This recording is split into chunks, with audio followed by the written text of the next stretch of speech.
Good afternoon.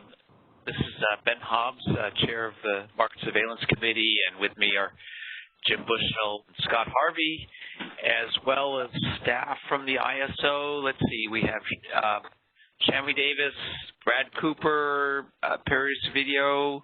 Anybody else from the ISO? Anna McKenna. Okay, that's great. Anybody else?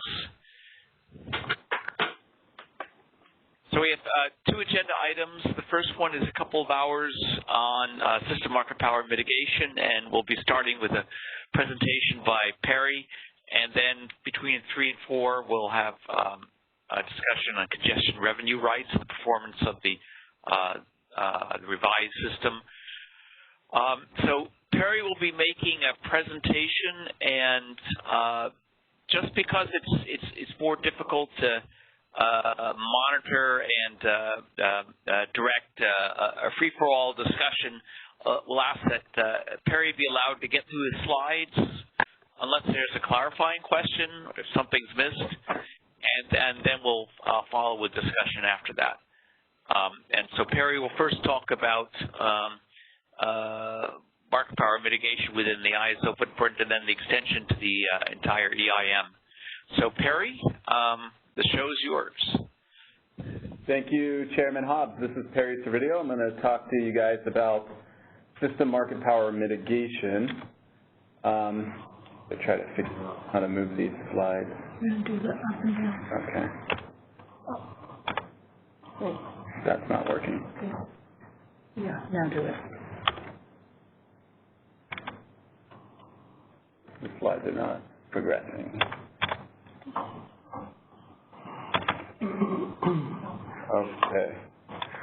All right. So the agenda for this discussion is we're first going to talk about an CAISO-specific system market power mitigation design that is different from what we talked about in the straw proposal.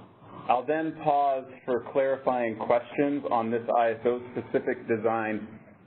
We want to keep in mind, though, that following those clarifying questions, we're going to discuss an approach that expands the concepts from the ISO-specific design to the rest of the energy imbalance market, and then we can open it up for the as Ben put it, the free-for-all discussion. But we'd like the MSC to keep in mind these 4 topics of discussion as we go through all of this, which would support us talking about this once we get to the last slide of the presentation. That is the topic of determining the scope of the constrained area, treatment of EIM supply in the pivotal supplier test, how to treat import offers in the pivotal supplier test, and then determining appropriate resource offers to mitigate. And we think that under the ISO specific design and the expanded approach, these topics are relevant to both those, so we can talk to them at that time.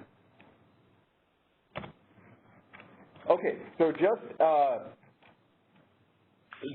to recap, the objective of an ISO-specific system market power mitigation design would be to determine if suppliers in the California ISO balancing authority area can potentially exercise system-level market power over demand in that balancing authority area.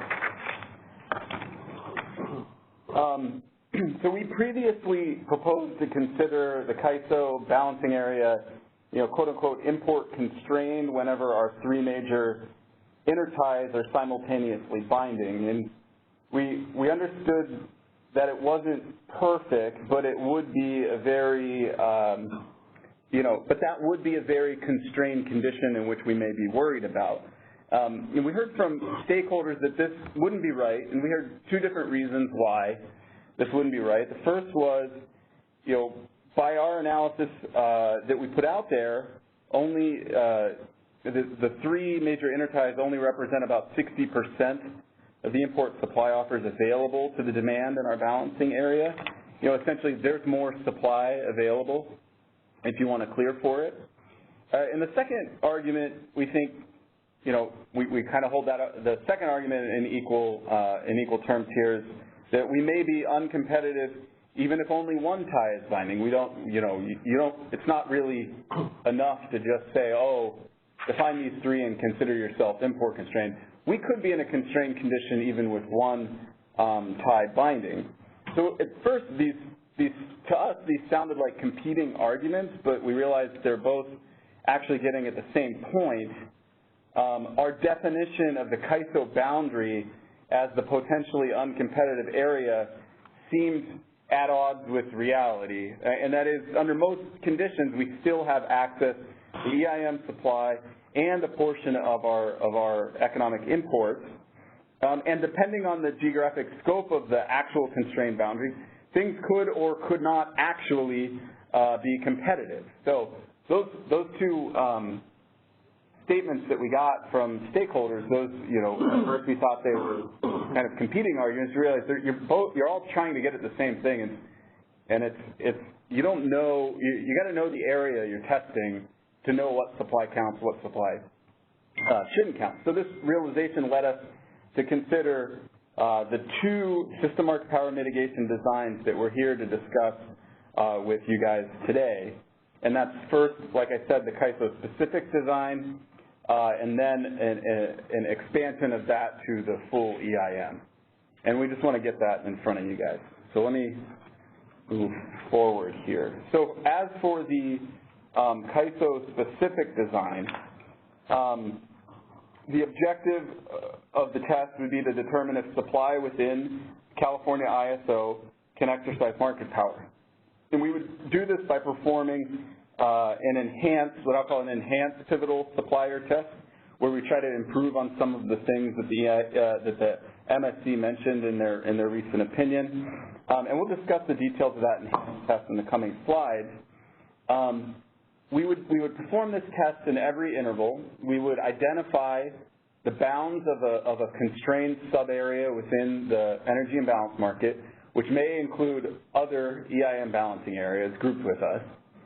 And then we would determine if the aggregate supply in the constrained sub-area minus the pivotal supply within our area is enough to serve the aggregate demand in the constrained area. And if that test fails, then we would mitigate offers from resources within the ISO balancing area. And I'm going to get into the specifics of this. I just wanted to give you a heads up of everything I'm about to walk through. So let's go to the next slide. So the first step would be to find the boundary of the constrained area. And we think we can use the EIM info to tell us the geographic scope of this constrained area, that we're in. Each EIM area, including the CAISO, has a power balance constraint that has a shadow price. And we use these prices today to determine when the various balancing areas are import constrained. And if the prices are the same in two areas, it really means that those two areas are converged. Energy trades unconstrained between them. So I'm trying to illustrate that in the graphic here, that you have the CAISO balancing area with the power balance constraint, shadow price of $100, the lambda in the CAISO area here. And you got two neighboring balancing areas with the same power balance constraint, shadow price of $100. So we're essentially converged with these other two balancing areas in the energy imbalance market. And then you have a smattering of other balancing areas outside with lower prices than in our area. So what this tells us is that this area that I've highlighted with the dotted red line is import constrained in some way from these other lower cost or lower priced areas. So we could use these lambdas to figure out, okay, what's the geographic scope of the pivotal supplier test that we're about to perform. Okay, then we would determine the potentially pivotal supply for suppliers and their affiliates. So this is the normal process. You define your constrained area. Next, you have to calculate the pivotal supply, the fringe supply, and the demand. So then you can compare the fringe supply to the demand. So to calculate the pivotal supply, we would look at the offered quantity of internal CAISO supply associated, within an affiliate group, and we would apply ramping and commitment limitations to those offers. And so I get some questions about what we mean. I think I have an easy enough example for the ramping limitation for the pivotal supply. And what we do today is if I have generation from one affiliate at 2,000 megawatts, and it can ramp down to, it can't ramp down all the way to 0, but it can ramp down to 1,000. Then you would say, okay, adding that ramp limitation in, even though I may see 2,000 megawatts of offers from the resource, the only amount they could potentially withhold, the amount they could ramp down to, so they could only potentially withhold the 1,000 that they could ramp down. That's what we mean by ramping limitation here. There's something else, and this is one of those improvements that I was talking about earlier, and that is we would calculate load serving obligations of internal ISO supply associated with an affiliate group. So these are for entities that may control large amounts of load or may control, marginal amounts of load, but either way we would calculate if a supplier is in an affiliate group that is also serving load. We could use our rolling average meter data to calculate LSE ratios of load per hour and then apply those to our real-time forecast in each interval. And what we would then use is we would account for those load serving obligations in the calculation of potential pivotal supply. So in my example of the generator that would be ramp limited to 1,000, it can only get from 2,000 down to 1,000. We'd say, okay, you're ramp limited by 1,000, so only 1,000 megawatts is pivotal. If that entity had a load serving obligations of, say, 1,500 megawatts, we'd limit that amount of potentially pivotal supply to the difference between the 2,000 and the 1,500. So you'd only say that they have pivotal supply of 500 megawatts in this test. Likewise, if they had a load serving obligation of, say, 500, it's the ramp limitation one that's limiting the pivotal supply. You still say, okay, you still control 1,000 megawatts of pivotal supply interval. So then the total amount of pivotal supply that we would remove from the RSI or the pivotal supply test would be all of those added up for the largest, for the entities that are controlling the largest three of those portions, the largest of these quantities added up. Now, that's pivotal supply. So then we would want to calculate the fringe supply to use in the test. So we've already calculated pivotal supply, so everything that's left from the rest of the generators would be non-pivotal internal ISO supply. We'd include the aggregate supply in converged EIM balancing areas, and we could also apply the ramping and commitment limitations. And we would then include, this is another one of the enhancements, what we're calling the ITC limited import offers. So we're working on a calculation where we could look at the total amount of economic import offers that we receive and limit them based on this. There's a web, essentially a web of nested scheduling points with various limitations between them along the way into the CAISO balancing area, and we could use those limits to limit the amount of offers that we could count as fringe supply in this test. So this would allow us to count uncleared import supply. Normally we just jump to saying, well, just use the cleared import supply. This would allow us to count some uncleared import supply, but that is nonetheless relatively low-cost supply available to us. And it would also put a safeguard so that suppliers couldn't dump in 20,000 megawatts of high-cost supply on the ties to subvert the test, because, this test is not going to come up with 20,000 megawatts of imports actually available to us. This is one idea of an improvement on the test. So that's what we would use for the fringe supply. Then you would just compare this fringe supply to the demand, and the demand part of the equation would be our CAISO balancing area demand forecast, the demand forecast in each of our converged EIM balancing areas, the stuff inside that red dotted line from the first slide. We would use the net cleared EIM transfers into the converged EIM sub-area. So any transfers coming into that red dotted line area we could include. And if they're coming in, that would be considered supply, and that would decrease the amount of demand that we need the fringe supply to serve. If they were transfers out of the area, they would be considered additional demand that the fringe supply needs to serve. And then we would use that demand and perform the pivotal supplier test by comparing the fringe supply to that demand. I'll have one more slide before we go to clarifying questions, but the idea is to make some improvements on the calculation of the RSI and make what we think is a better improvement on how we define what the constrained area is. This left open the question that we got from stakeholders last time of calculating competitive LMP when you find that the CAISO is uncompetitive. So one idea we had here, kind of put ourselves in a EIM balancing area, in our EIM balancing area shoes, and we'd want to prevent economic flow reversal out of our balancing area due to mitigation.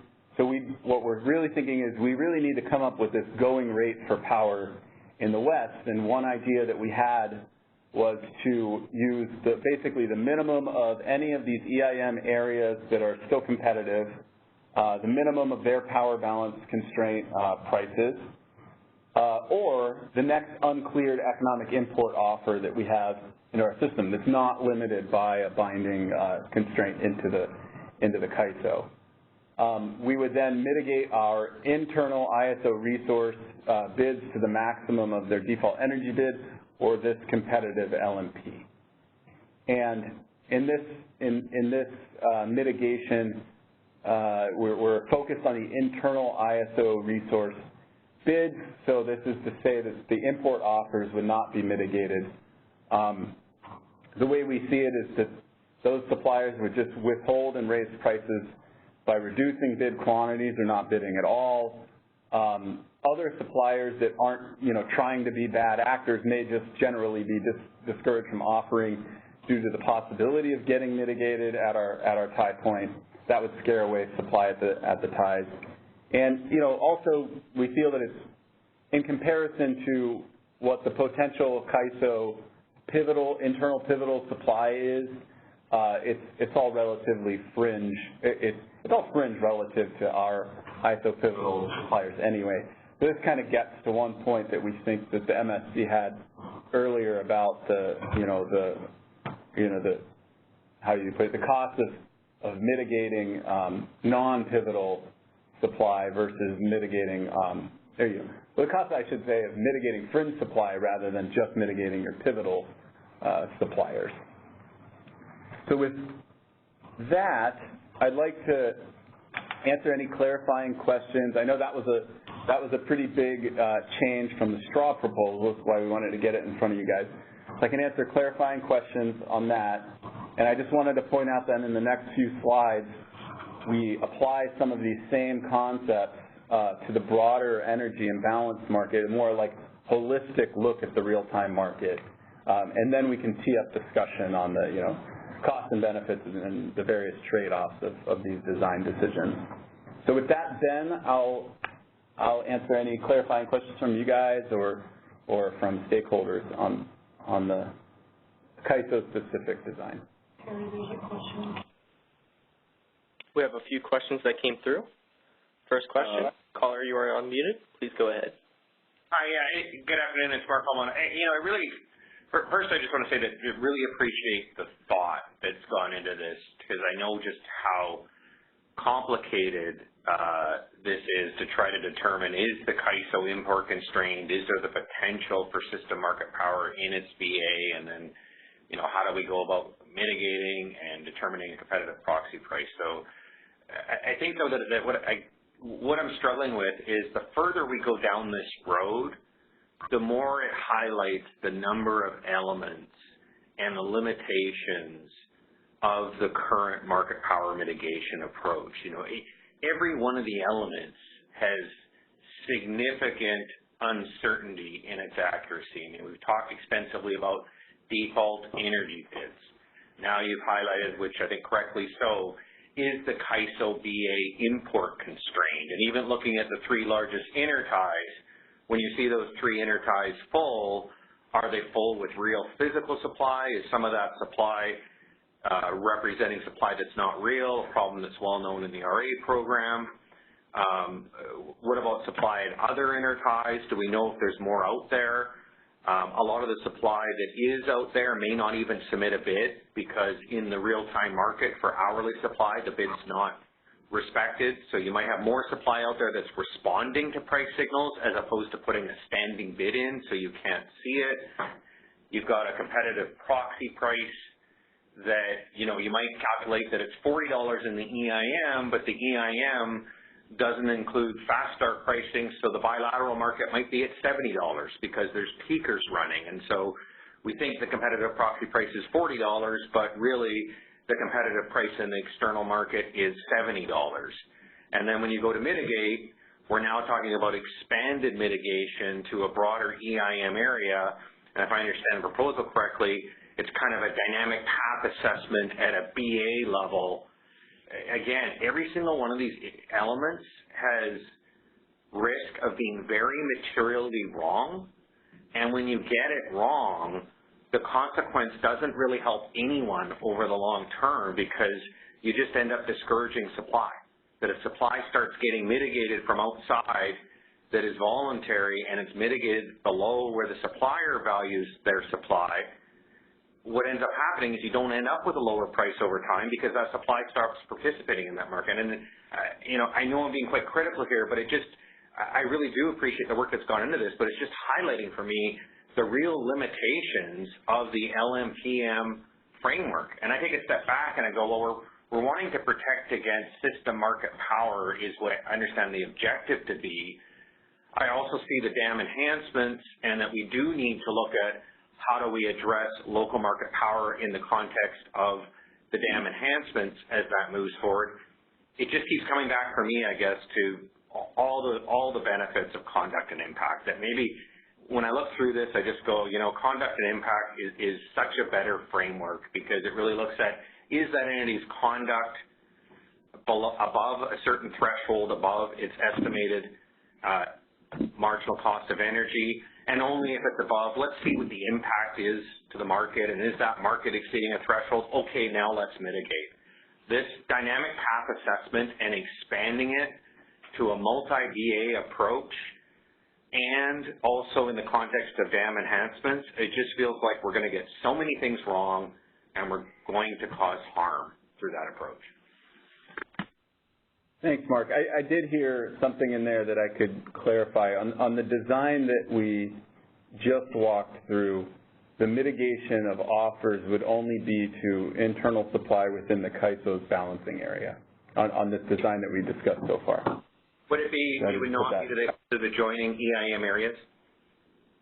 No, we would just mitigate internal supply in the California ISO balancing area under the design we just talked through. Thanks very much for that clarification. To be clear, though, in the slides we're going to present, though, it would apply to EIM balancing area. Yeah. Now, on the slides we're about to get into, we kind of improve on that design, and it may then impact EIM areas, but we think there's some good trade-offs to make in that design, but we can talk about those when we get into the next one. But for the design so far, it was just California ISO, internal supply would be mitigated. I really appreciate that clarification. If I may.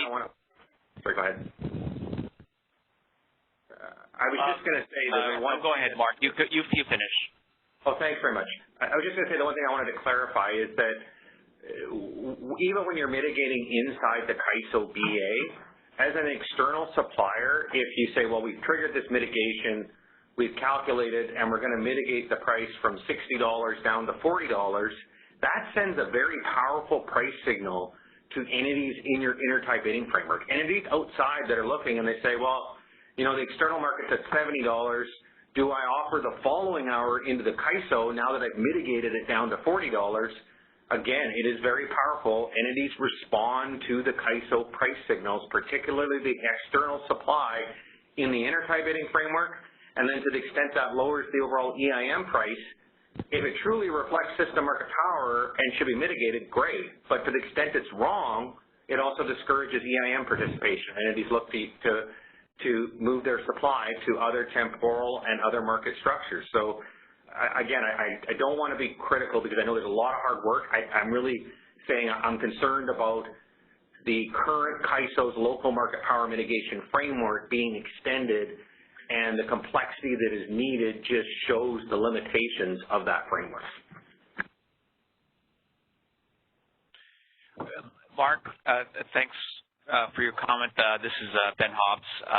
Well, just quickly, so conduct and impact does have some advantages in terms of not having to make certain assumptions, but conduct and impact does share the need to estimate DEBs and to deal with the issue of fast start pricing. So it doesn't get rid of all those conceptual problems, those problems of uncertainty. So totally agree. It just seems like we're compounding problems. We're compounding large uncertainty and errors on top of one another, which every mitigation framework, whether it's conduct and impact or what we see here or similarly in PJM, has limitations associated with default energy bids. But the conduct and impact, of course, says I'm only going to mitigate when your contract's above your DB by a certain threshold. And then even then I'm not going to mitigate unless I see you impacting the price. So I very much respect that there are limitations to conduct and impact, but this is kind of, this mitigation framework is bringing in a lot more areas of uncertainty and what I would say is inaccurately assuming that we can get all those things precise. Okay. Thank you. I think Perry or Jim or Scott, unless you have something to add to Mark's comment, I'll go to the next question. Was that Jim? Well, yeah, I actually just had a question, a clarifying question. Sure, go ahead. The load serving obligations aspect of this.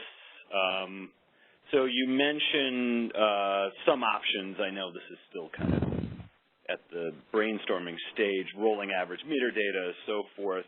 One thing that's not listed there is just the schedule clearing from IFM. Is that because, or is there a concern about endogeneity there, or? Yeah, that was, we had thought that through. There was a thought that we said, okay, well, you know, we could just use the day-ahead schedule. Endogeneity was kind of the second thing we thought of that we're not quite sure what the incentive impact is of then like underbidding day ahead in order, or overbidding day ahead in order to try to subvert the real-time test. How it would impact the day ahead bidding, whereas when if we just base it on meters, we're basing it on truth. Here's what we know you essentially have to serve as load. This is your load serving obligation. Yeah, we were a little bit concerned about using day-ahead schedules, and there's always a concern that the current day-ahead load clearing is either underbidding or overbidding. We don't know. I don't understand how that matters, though. If they've bought 50,000 megawatts day ahead and they have 49,000 megawatts, how exactly are they going to exercise market power profitably? If they would hold out, but they're going to drive up the price at which they buy back their schedule. So yeah, if I'm following you, Scott, you're saying calculating net supply relative to day-ahead schedules actually decreases the incentive for a generator to exert market power in day-ahead, because then a lower price in the day-ahead, a lower bid price in the day-ahead would increase your day-ahead schedule, which decreases your supply in the RSI test in real time. So it would actually make you then less likely to be mitigated in real time. Well, and less likely for you to exercise market power because you've already sold this output. not talking about the. I think it's unquestionable that if you have a big day-ahead position, you don't have an incentive to do anything in real time. I think it gets more complicated as to how that feeds back into the day-ahead bidding incentive itself. If you're a large supplier and you sort of up your demand bid, you're shifting out the day-ahead demand, which could help raise day-ahead prices, and you're also making it less likely you'd be mitigated in real time, even though I guess at that point you don't want to be mitigated or you don't mind being mitigated in real time because you just bought a whole bunch. Yeah, so I mean, I guess I have to think through it again, but it does seem like there is a potential feedback into the day-ahead market. I doubt it would be a really significant one, but it's worth thinking about. I guess there's also the question of if you wanted to extend this to the day-ahead ever, then then there is no there's no comparison for that. But this does, I don't know. There's an appealing cleanness to using the day-ahead schedule here. But I can see arguments both ways. Something to continue thinking about. Thanks, Jim. That was my clarifying question. All right. Well, we'd like to move on to the next question. Yes, please. All right. Next caller, you are unmuted. Please go ahead and state your question. Hi, Perry. This is Callie Wells with WPTF. I have a clarifying question kind of along the same lines. I just want to make sure I understand how the potentially pivotal supplier will be calculated and flows into the identifying those pivotal suppliers and then the fringe supply. So if we go back to the example you had, I recall it was a 2,000 megawatts of supply. They can ramp down to 1,000, but then they had 1,500 megawatts of load. So in that case, you would identify that supplier as having 500 megawatts of potentially pivotal supply. Do I have that right? Right, yeah. Okay, so then let's say that supplier then ended up being one of the three largest. So would the 500 megawatts be considered pivotal supply and 1,500 megawatts would still go into the fringe?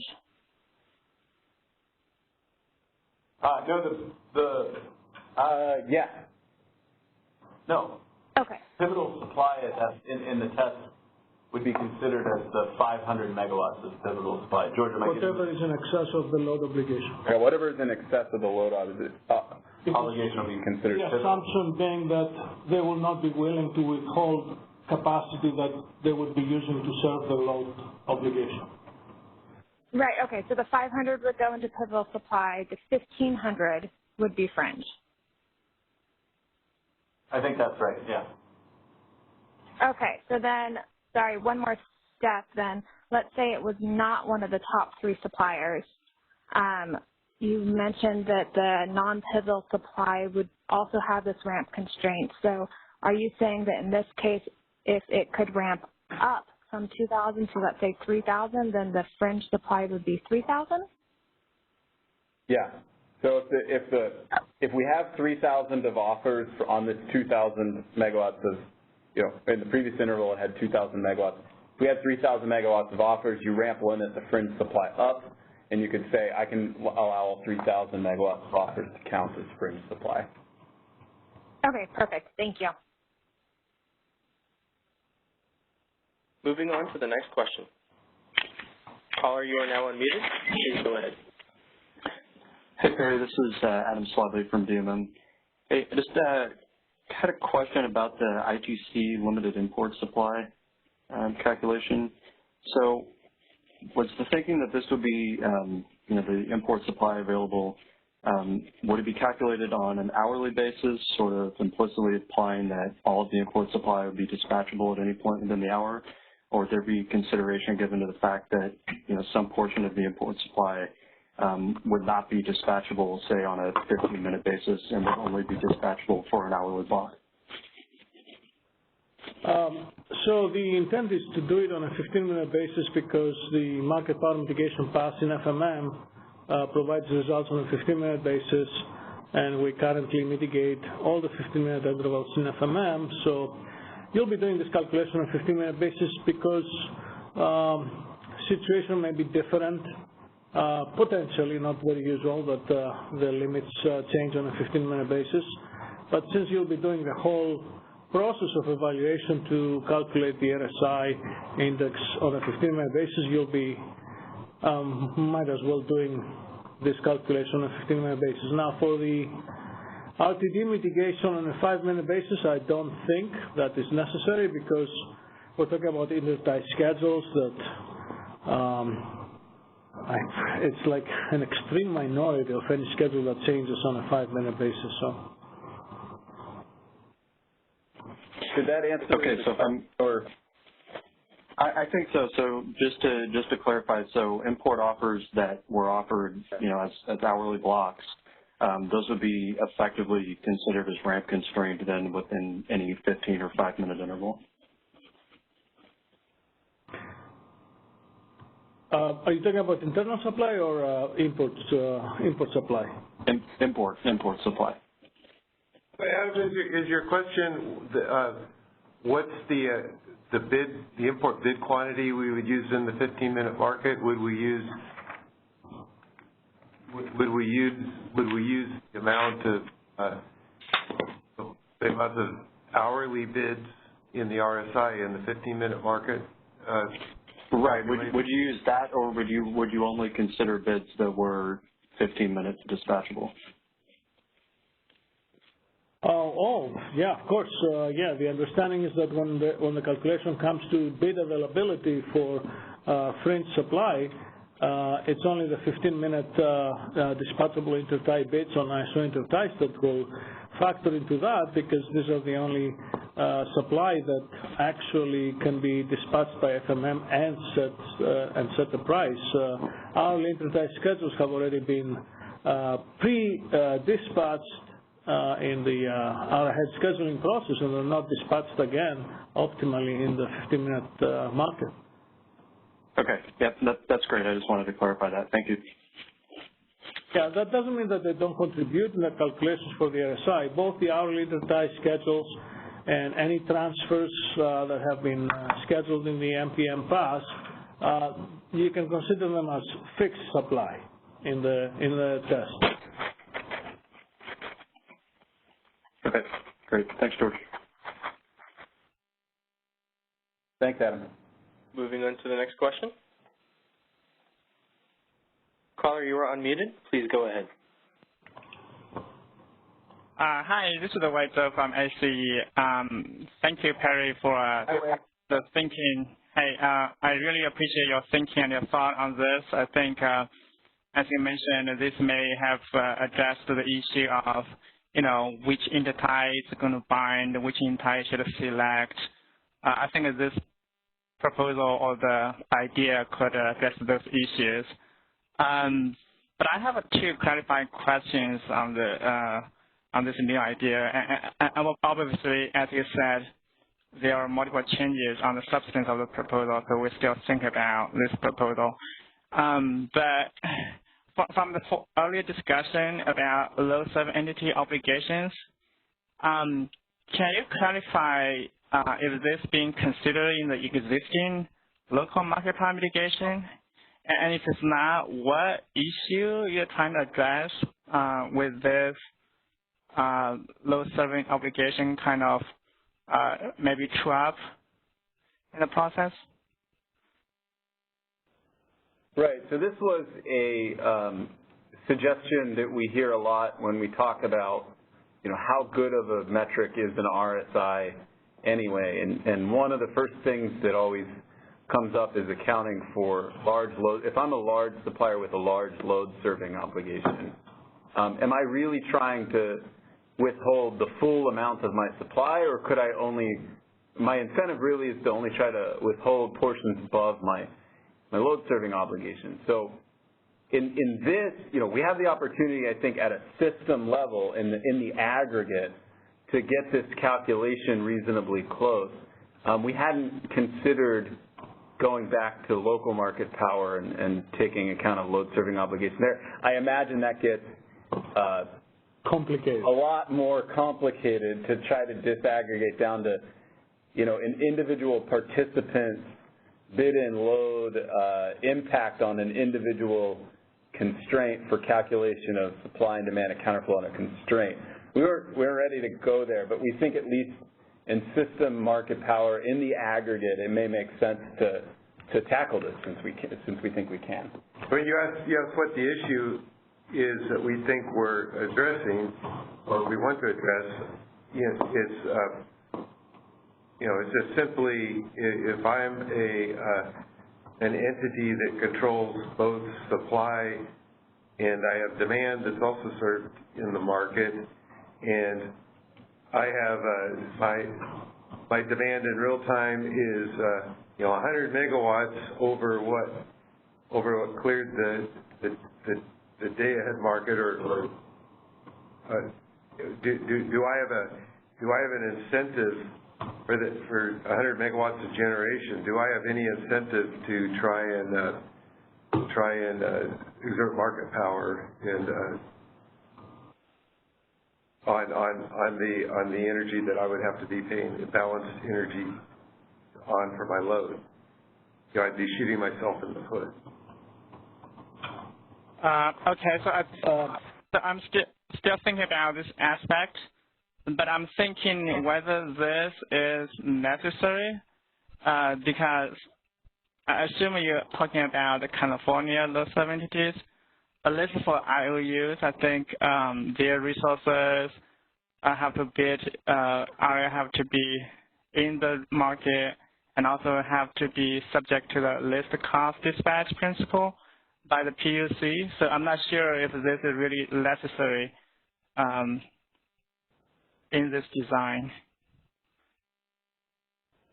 Well, right now that doesn't matter. They still trigger three-pivotal supplier mitigation. Yeah, I think. Yeah, but I think based on the motivation, right? I think you're trying to address, because I understand the issue, you're trying to address the some motivation issue of low-serve entities. So that's what I'm trying to say. Right, but then you're saying we should never trigger them. We should never include them in the test. Is that your point? We should never treat them as pivotal.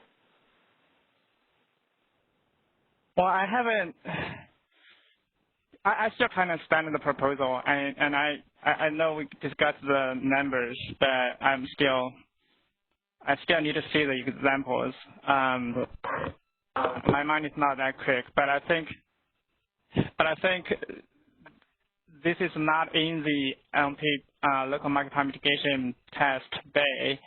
So I'm trying to see what additional issue you're trying to address and why that matters. So. Yeah, no, I think quite concretely, I think there's some of the large regulated LSEs in California.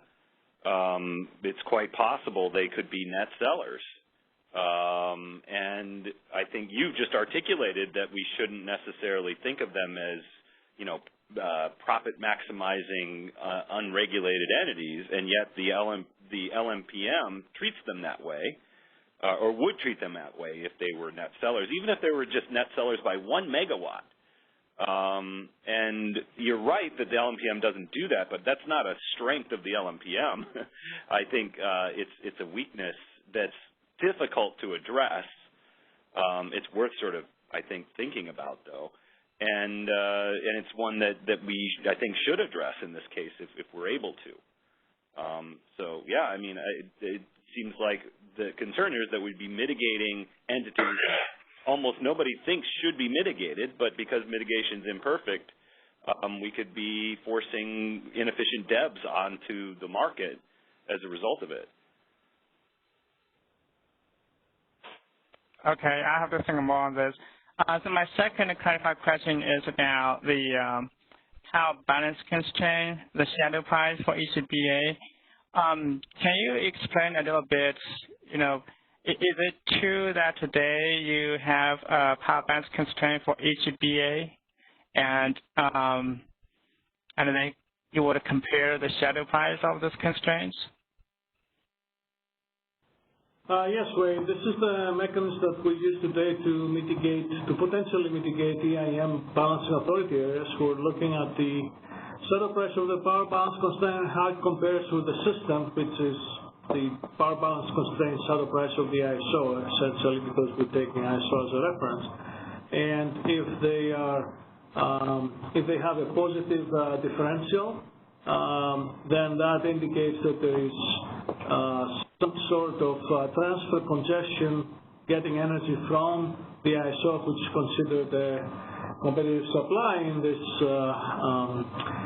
tests, to the BAA, and therefore the BAA is constrained, and therefore we perform a DCPA based on the RSI 3 to determine if the conditions are competitive, and if they are, and most times they are, we do mitigate all supply in that EIM BAA. So yes, it's a fundamental aspect of the mechanism that we use today. Okay, thank you, George. So is that true then?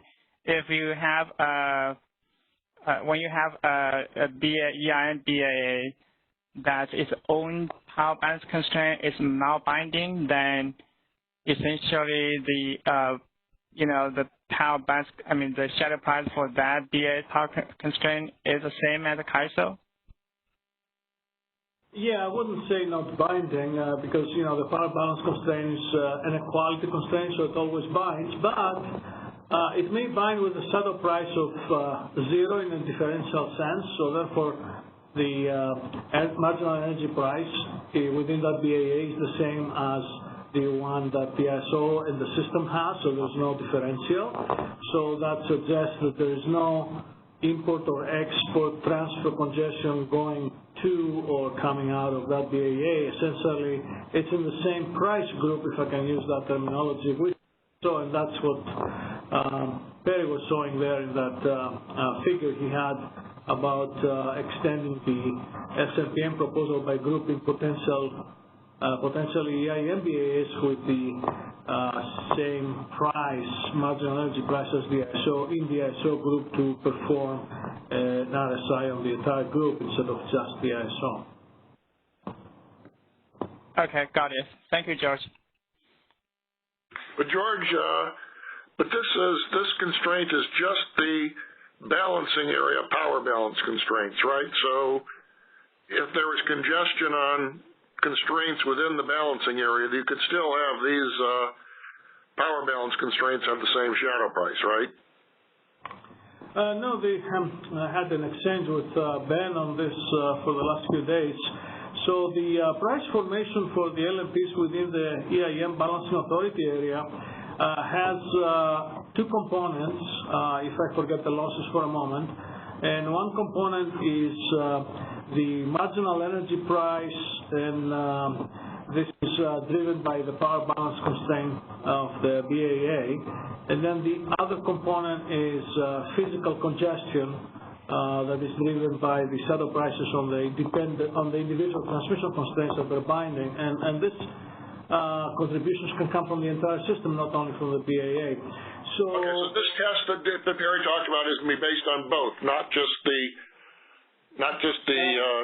okay. Yeah, no, I want to be very clear. It's not based on both. We are strictly looking at the power balance constraint shadow price, not any other congestion effects.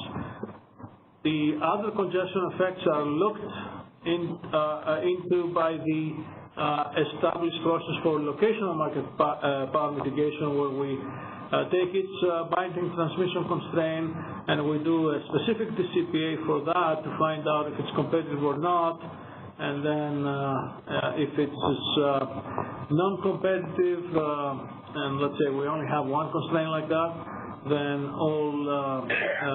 all bids that provide supply counterflow to that constraint are mitigated. So it's a different kind of mitigation. So we're using different LMP components for these two different mitigation procedures. Okay. Moving on to the next question. Caller, you are up. Sorry. Caller, you are unmuted. Please go ahead. Hi there. Yeah, it's Mark Coleman of Power. So Perry, I'm wondering, I think I might be missing something here, but it looks like your proposal has materially changed. Are you binding this when there's import space through the intertie bidding framework? Is that still triggering? In other words, yes, you're right. Go ahead. You're right that it's significantly changed. That's why we're bringing it to MSC, putting it out. But go ahead and ask the question. So I just want to get at this because I think there's a really big problem with this proposal. The CAISO connects to the northwest with close to 5,000 megawatts of import capability at Cobb and Knob. So you've got, I think, about 3,200 on the COI and about 1,500 on the DC. So let's say that's 4,700 megawatts of transfer capability from the northwest to the CAISO BA. Top of my head, I think about 500 of that, or 10%, is in the EIM. And this proposal is going to say, once that 10% fills, we may determine that there's market power mitigation measures needed in the CAISO BA when you've got 4,000 megawatts potentially of transfer capability from the Pacific Northwest. You've got lots of energy in the Northwest that hasn't bid in because your price is below the Northwest, and this is going to trigger mitigation. I think the mistake we have in this proposal is we're treating the EIM like that's the only market when connecting to the Northwest, it's like 10% of the market. And the other 90% of transfer capability might be sitting there with thousands of megawatts of supply in the Northwest, and this is going to trigger. Am I missing something? Yeah, I think if we have the offers for the other 90%, they're going to count in the test as different supply. Let me go back to our diagram. Yeah, let me go back to the diagram. You're not, but the problem is... They're not, because they're going to be hourly schedules, right? Hourly schedules aren't going to be counted in FMM. So none of you could have 10,000 megawatts that was offered and didn't clear, and then when you get to the FMM, if it's not 15-minute offers, you'd say we have no supply. The DC doesn't allow any 15-minute offers at all, so there's 1,500 megawatts that's sitting there. The bulk of what I think comes in on the AC is scheduled hourly, and you actually pay those hourly products the 15-minute price that's averaged across the hour. So you're going to, I don't think this holds together. You're going to get a situation where maybe you're in a tight hour, the CAISO's at $100, the Northwest is at $120, but somehow the EIM space fills. The $120 energy didn't get offered in because the CAISO's price is too low, and now we mitigate down to $50 and chase it even further away. Like you've got your previous proposal only triggered if the major three ties actually filled. I don't think we can shift to saying, well, only when the EIM 15-minute or 5-minute space fills, we're going to go and trigger mitigation. But then don't worry, when we look at the pivotal supplier test, we'll look at other offers, and we'll only look at 15-minute or 5-minute hours. I don't think that holds together. We've got thousands of megawatts that might be out there with lots of transfer capability. We shouldn't be triggering system market power.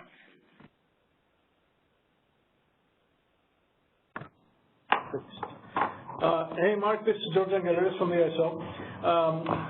So there might be a misunderstanding in probably in the second tier of details for this methodology that Perry was explaining, and I think maybe it's not clear on how we treat transfers. So I think you're making the point that there is all these bids in the EIM balancing authority areas from the participating resources and all this transfer capability for imports into the ISO when these bids are dispatched optimally. We don't want to, ignore that fact. Am I right? Is this what you're suggesting? My concern is you're triggering mitigation when you have import capability on your major interties through the intertie bidding framework. This proposal appears to treat the EIM as the only market when the vast majority of your supply is coming in through the intertie bidding framework. So the EIM, from experience, can congest for example, from the Northwest to California on a pretty small transfer volume, and then this is going to trigger system market power mitigation when your market might already be below the price of the Northwest. It's a highly competitive situation, and now we're going to lower the price based on some internal resources dev. Your previous proposal only triggered when the three major ties were import constrained. Abandoning that is highly problematic. So now I'm certain there is a misunderstanding, so I'm going to try to clear it up. You had some bullets that you were showing this constraint available supply on interties that were the fringe. Yeah. So here the third bullet. The proposal mark is an improvement on the previous proposal where we're looking for only for the condition that the large interties are congested in the import direction to ISO, and therefore you have no available supply in general as import to ISO. What this proposal suggests is doing one additional step and examine the supply that you can get from interties that are not congested, but you have available bids there, but you only take the supply of these available bids as it goes through our set of intertie constraints. So, for example, let's say we have on COI a 3,200 megawatt limit. I'm just putting some numbers here. There are some transfers that cleared from the EIM MPM pass, let's say 2,000, okay? So there's 1,200 capacity that's available for bids on the COI tie, and we're going to look at the available supply of bids. There may be a lot more than 1,200. So in that case, we say, okay, we have available supply of 1,200 megawatts on the COI tie. We'll put this as fringe competitive supply in the RSI. So that provides, gives credit to the fact that we can get, in this example, it was 1,200 megawatts of supply into the ISO market that is not through the EIM transfers. We just want to have the ability to perform an accurate RSI test. So, George, I understand what you just said. So let me just say it back to you, because I still think I'm still seeing a very big challenge with this. So let's say that just for argument's sake, you have 5,000 megawatts of import capability and 500 is in the EIM. In your previous proposal, you did not trigger mitigation until the actual transfer capability was full. So you actually had 5,000 megawatts that was full. You couldn't accept any more imports on those interties. Under this proposal, you may have your 500 megawatts in the EIM full. You may have 500 megawatts of 15-minute offers on the intertie, which you're going to include in your pivotal supplier test, but you're still triggering without recognizing that you might have another 1,000 megawatts of hourly bids on the intertie, and you might have another 2,000 or 3,000 megawatts of space that could be filled if your price signal was high enough for external supply to come in.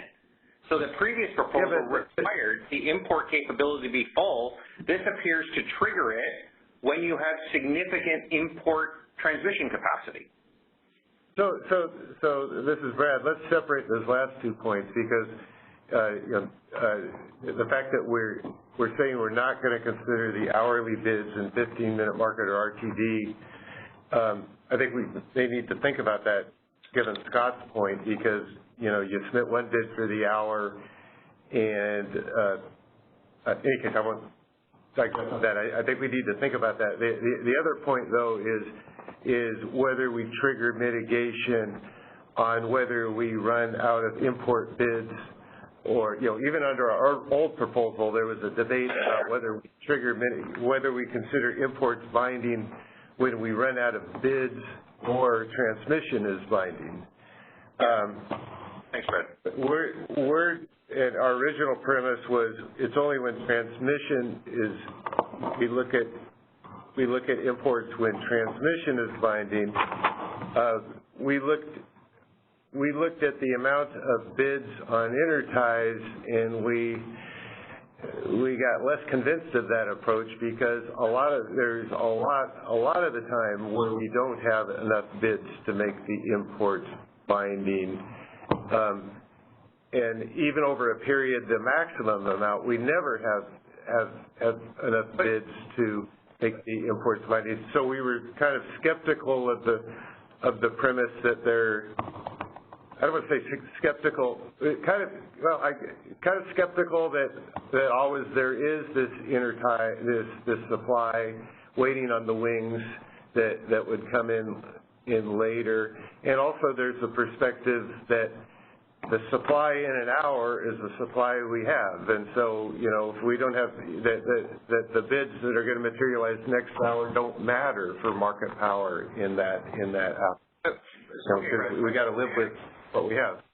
I understand how you got there. I think there's a big problem here, which is I think you're taking a step back from first of all assuming that the West is competitive. I think the part to understand is external suppliers who are bidding at the interties, who are putting in and have to commit at T-75, have to make a decision. Do I offer it to the CAISO and accept the price that I'm going to receive over the hour, or do I not offer it and potentially sell it elsewhere?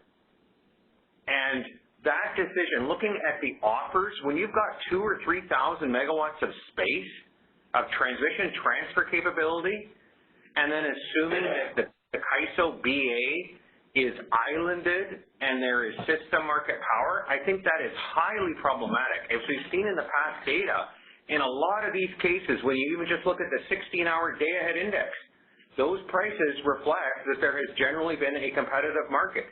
Entities are responding to your price signals, assuming when you have transfer capability that there's no supply out there and that your BA is islanded, I think is highly problematic. I can see that all three interties filling simultaneous may not happen very often, but that shouldn't be an assumption that, hey, we need to mitigate more often, so let's find a different formula.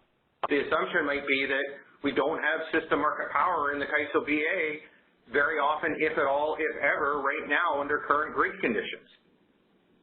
Again, I really struggle with thousands of megawatts of import capability available and assuming that the CAISO BA is islanded. We don't assume that, Mark. I think I still believe there's a misunderstanding.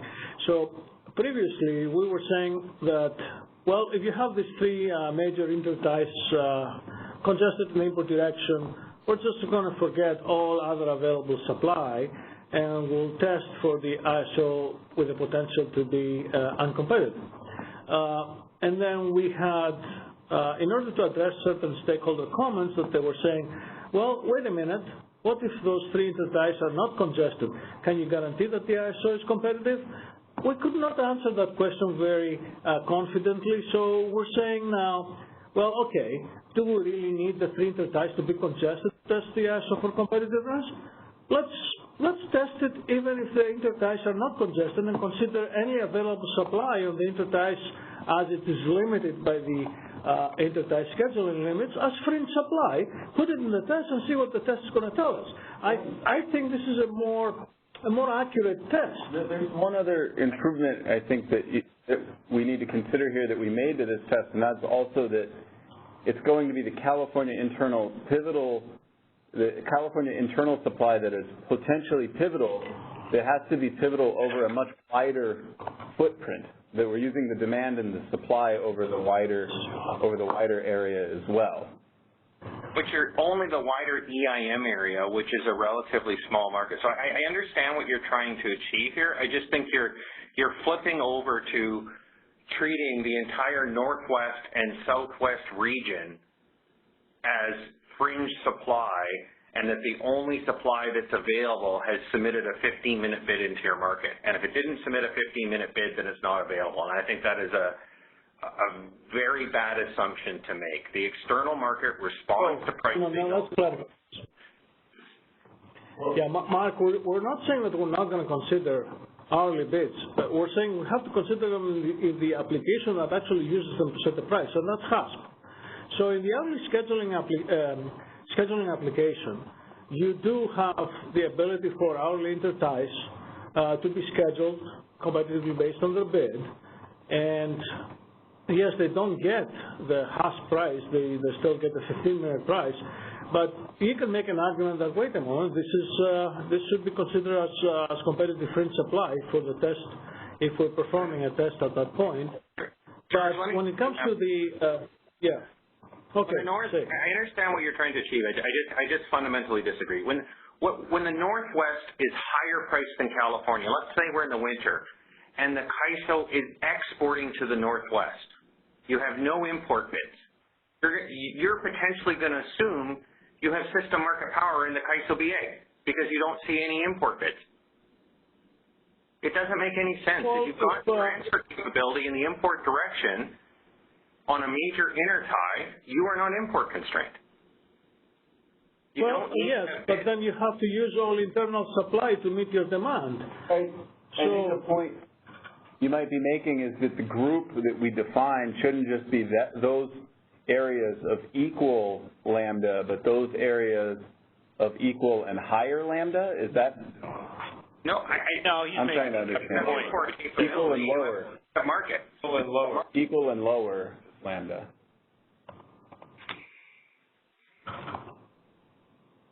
I'm sorry, I cut you off. Or that's when they're constrained down. I think you haven't talked about how you're going to handle exports.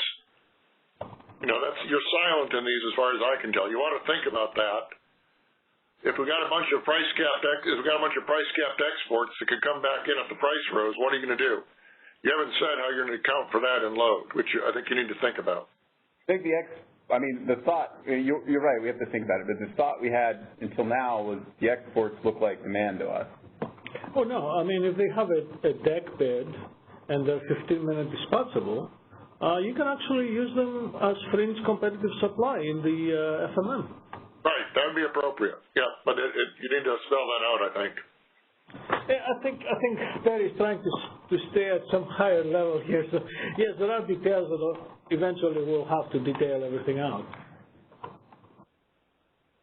I'll leave it, but we'll put it in our comments. I just don't see the Northwest and Southwest region as fringe supply, and I don't see when you have thousands of megawatts of import capability as the CAISO having a system market power issue that should be mitigated. It's just going to create the opposite result, that you may need the power and you're going to chase it away because you're mitigating prices even further below the external markets, which are anything but fringe. But Mark, I'm confused now because this proposal actually suggests to use this external supply as fringe supply, so that helps that improves the index, improves the competitive conditions. You're only looking at offers. You're missing the fact that if you have 3,000 or 4,000 megawatts of import transfer capability, and your price is $80 and the outside price is $120 because gas has run up in the Northwest, all of that supply could come to you and is part of a competitive market. But because you don't see an offer, because your market is below the external market, now you're going to mitigate from $80 down to $40. What I'm saying is you cannot come to the conclusion that you are import constrained based on just looking at what import offers show up. You have to have at least your major interties actually congested. If there's thousands of megawatts of space of transfer capability, just looking at what import offers happen to show up is not enough evidence to conclude that you're import constrained. You actually need to see those interties filled because there's a much larger than fringe supply in the Northwest and Southwest that could make its way into your market if the price signal drove more import offers to come in. Now, I think I understand what you're saying, Mark, but from our point of view, if this supply did not submit bids in our market and we're performing now this mitigation test after the MPM pass and just before we run the market, there is no opportunity for these suppliers to come in and bid anymore.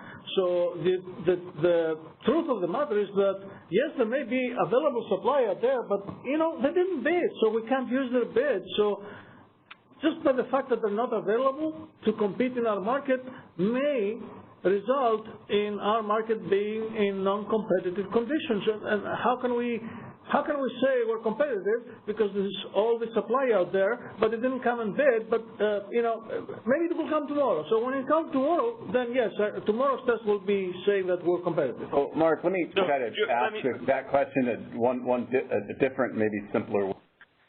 Is under the design that we just talked through, even if I had high-cost imports to offer to CAISO, why am I not offering it? It's not going to get mitigated. What's deterring me from offering that to the CAISO? It won't clear if the prices don't go that high, so why not offer it? So let's start with Pacific BC. So entities in the external market have numerous options. The CAISO is not the only market. And they are choosing, do they offer to the supply to the CAISO, or they offer it to sell to someone else? And if the external market is higher priced, which might be partly because you're mitigating your price down too low, they're going to offer it to someone else in the bilateral market. The second thing is, if they offer it to you, it often is going to come in as a self-schedule because they have no price certainty in your market. Any hourly offers they put in, they're not going to have their offer price respected. They're going to get paid the 15-minute price no matter what that price is. So if they offer it to you at $80, you might pay them $50 after you dispatch them. So there's numerous reasons why entities are responding to your price rather than standing there with offers submitted giving you the flexibility to dispatch. And that's why your previous proposal, where at least the major interties were constrained, said, okay, there might be some other resources out there that may bid in, but we don't have a lot of transfer capability. Coming to the opposite conclusion where you'll have thousands of megawatts of import capability to say that, well, we're actually islanded and there is no supply out there, I think is a tremendously erroneous assumption. So can I jump in? I think this discussion sort of illustrates we've kind of had this tension for about a year talking about this topic between whether this is a structural test of the potential to supply into California or whether this is something more of a snapshot of who happens to be offering right now, even though there may be other supply out there that doesn't happen to be offering. And I think the whole mitigation setup is kind of never quite clearly made the distinction between those two worlds. So I'm sympathetic to what you're saying, Mark, although I do wonder if conduct and impact would face the exact same issues if people weren't bidding in and if you were just doing conduct and impact on, say, the EIM market. So that's one point. And I think this discussion is sort of really a subset of some of the issues Scott's raised too about, well, if we're running a market and we decide we don't need some generation or some generation doesn't show up, and we just look at the bids that are available at a given point in time, then is that what we consider to be the structure of the market? It's not truly the potential to generate, but it is what's available right now in a very literal sense. I think you said it well. I do think that conduct and impact does share some of the challenges, but I think it would work quite a bit differently because you're going to have to fail two tests, a conduct test with a threshold above your DB and that you're significantly impacting it. It doesn't address this particular issue at hand. I think you've set up the concern correctly. We know from experience very much that the amount that shows up at the CAISO interties is responsive to price. Not everyone standing there as the only market in town with a standing offer. And if you start mitigating when you're already at a price that is too low, you're just going to chase away that supply. I think you're going to get a tremendous amount of false positives. It's almost a proposal that starts with an assumption of it's not competitive, and until we can prove it's competitive, we're going to intervene.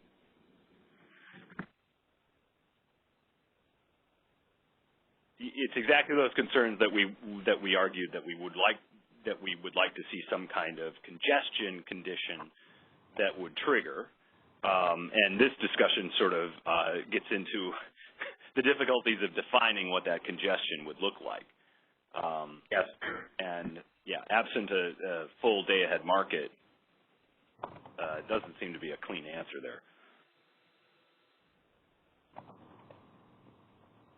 Thanks very much. Well, and this is Brad. I'd add another thing to think about is,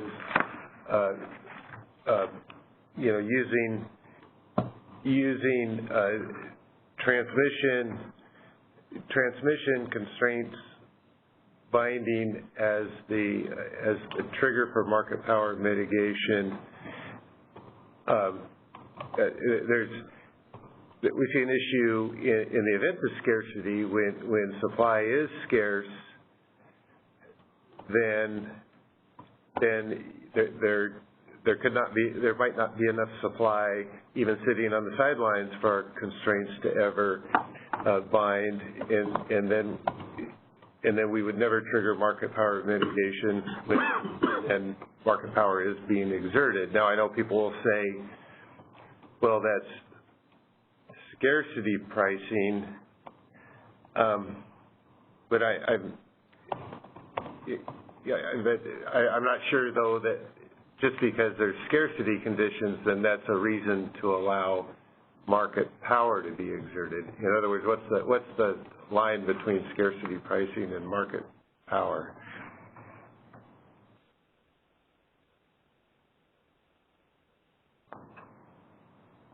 Well, scarcity implies that there is a true physical limit of capacity, and we're using the absence of bids as a proxy for running out of capacity. And then, for the pivotal suppliers, we're worried that it's not a true lack of capacity. It's that they're willingly not bidding in because of market power. But if there are fringe sellers out there who aren't bidding in for other reasons, then that's where definitional challenges.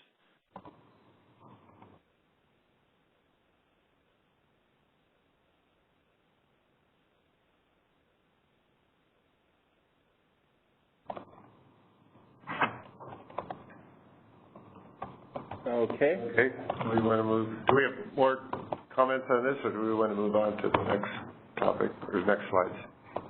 Ready? Perry, were you at the 15 of yours? No, I have more slides. Okay. Keep it moving? Mm-hmm. Okay. More questions on the piece. Okay, great. Now let's go into how we would consider expanding the similar concept to the entire EIM more holistically, and then we can talk through some of the stuff it sounds like we've already been talking through on this slide. So, like I've been saying, this proposal led us to consider whether we should expand this idea of a wider grouped area in running an RSI under running any type of pivotal supplier test in our area.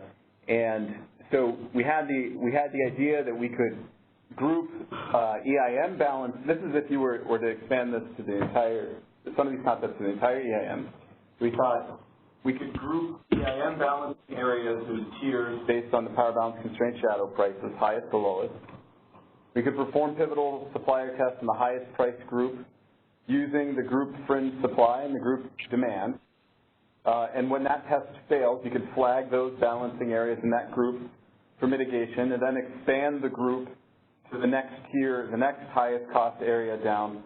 Do your pivotal supplier test again.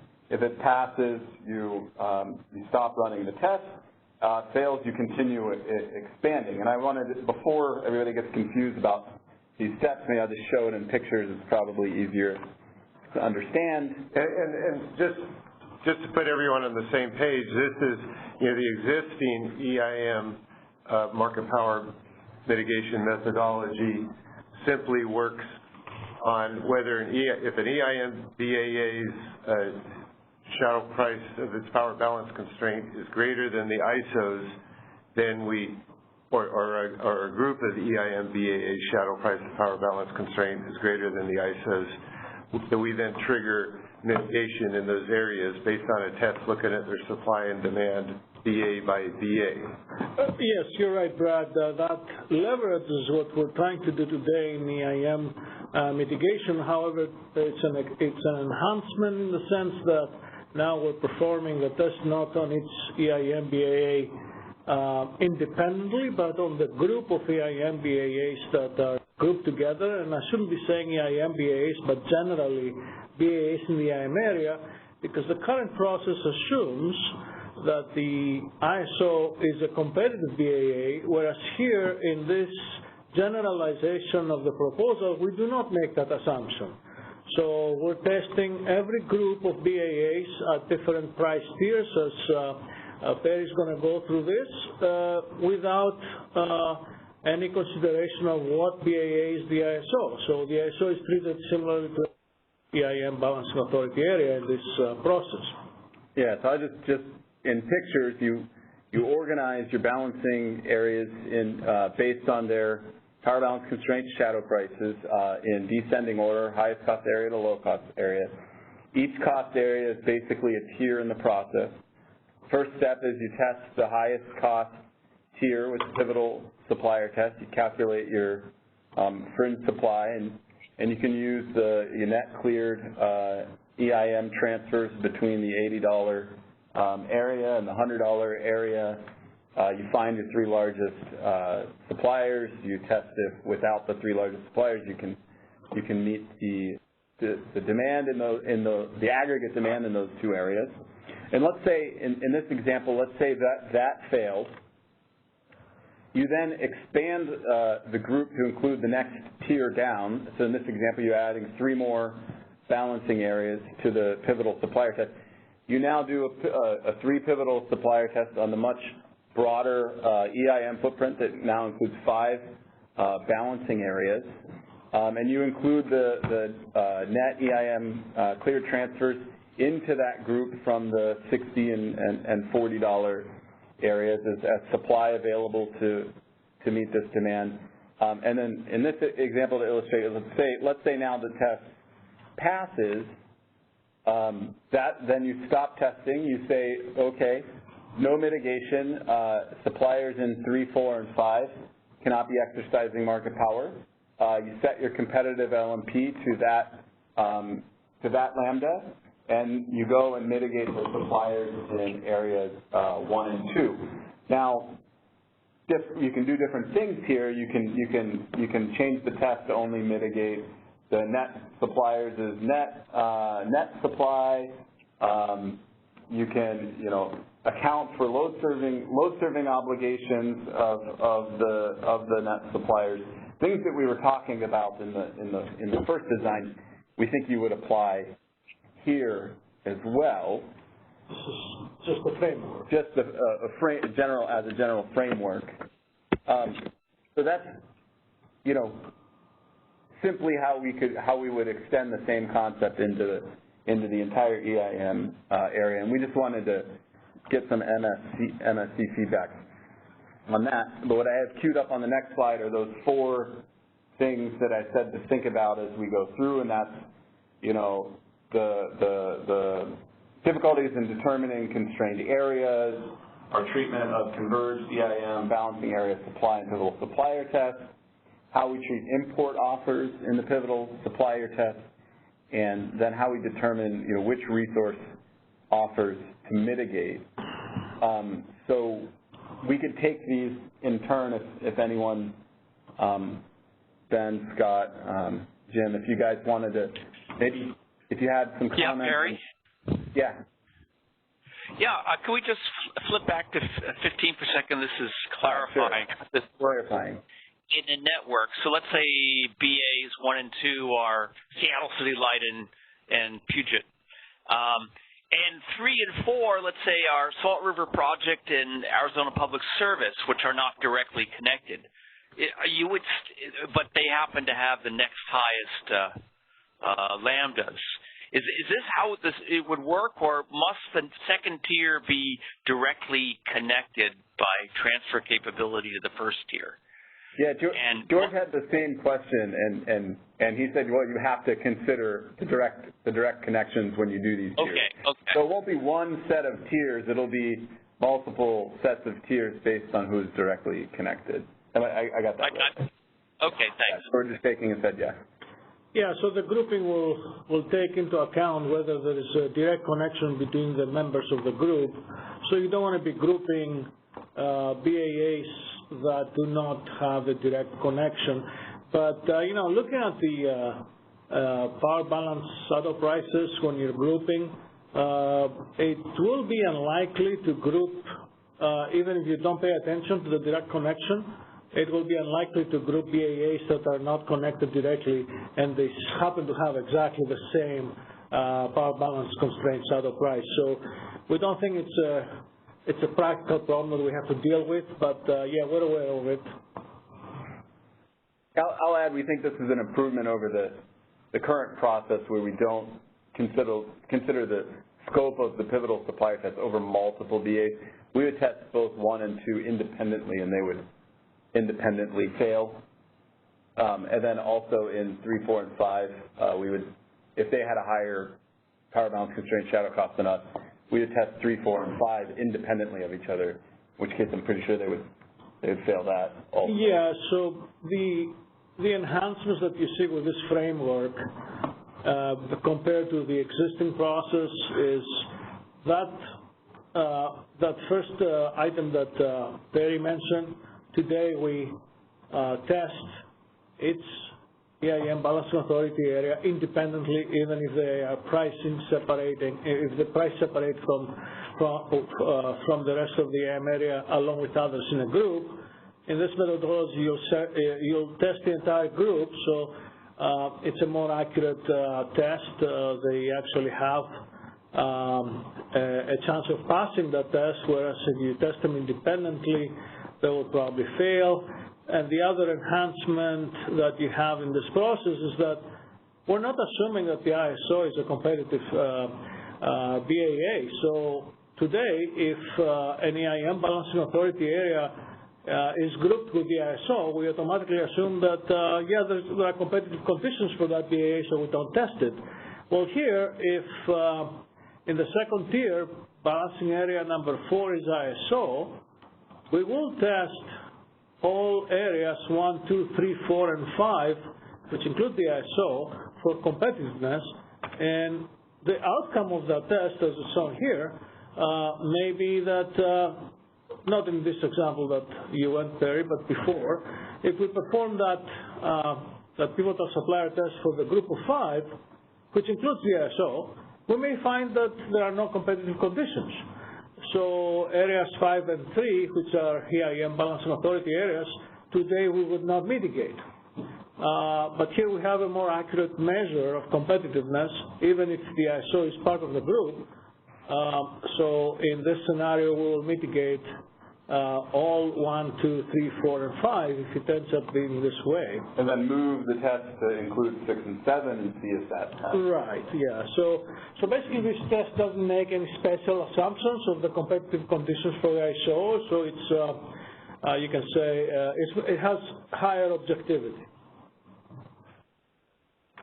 This is Scott, I have a question. Would you make the same adjustment for LSCs in this test for the EIM and adjust for their load serving obligations? Yeah, our thought was we'd have to try to figure out a way to account for, in some way account for load serving obligations of large suppliers with suppliers of large load serving obligations. So the EIM areas, we're still working through if the size of that matters as much or not, and what it would be. So I have to say, Scott, we have some ideas about how to do that for the ISO suppliers because we have meter submission for the loads for the load obligation at different SCs. So we could at least historically, as Perry mentioned earlier, we can derive some percentages of what each supplier percentage of the demand forecast is. its own load obligation. So I think we have a way to do that for the ISO balancing authority area. Unfortunately, we do not have a way to do that practically for an EIM balancing authority area because we get the load meters all for the entire EIM load aggregation point from the EIM entity SC, so we don't have visibility in there how much of that load is the MERSAN, how much is third party's load obligation supplier. So practically we cannot do that for the EIM balancing authority area. We don't have the data or the visibility to do it.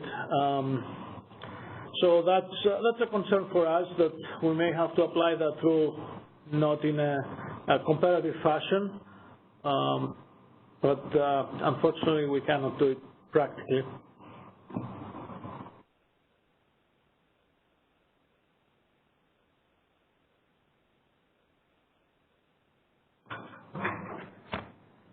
Okay. So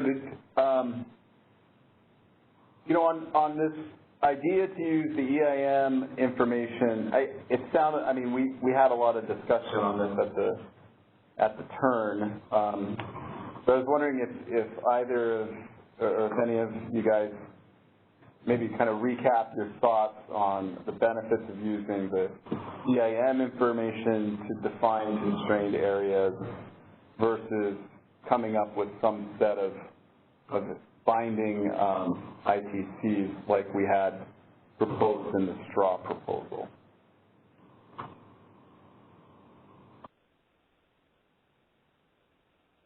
Well, you queued it up well. I mean, I think the appeal of the EIM is you can use these shadow prices to deal with the issue of the fact that one binding transmission constraint can effectively isolate an area because of loop flow. And that's the appeal. The problem is, as the sort of interaction with Mark played out, that not all of the transmission capability is appearing in EIM. So when EIM binds, does that really mean that California is isolated or not? Well, it would have to not be appearing in EIM and not be appearing as economic import offers that are scheduling, intertype scheduling. Right. And there was, I think that's legitimate, to discuss, well, why aren't there just higher bids in there? And what we think of offers that they're just not being bothered to offer into California, but as Mark sort of laid out some arguments there in terms of the 50.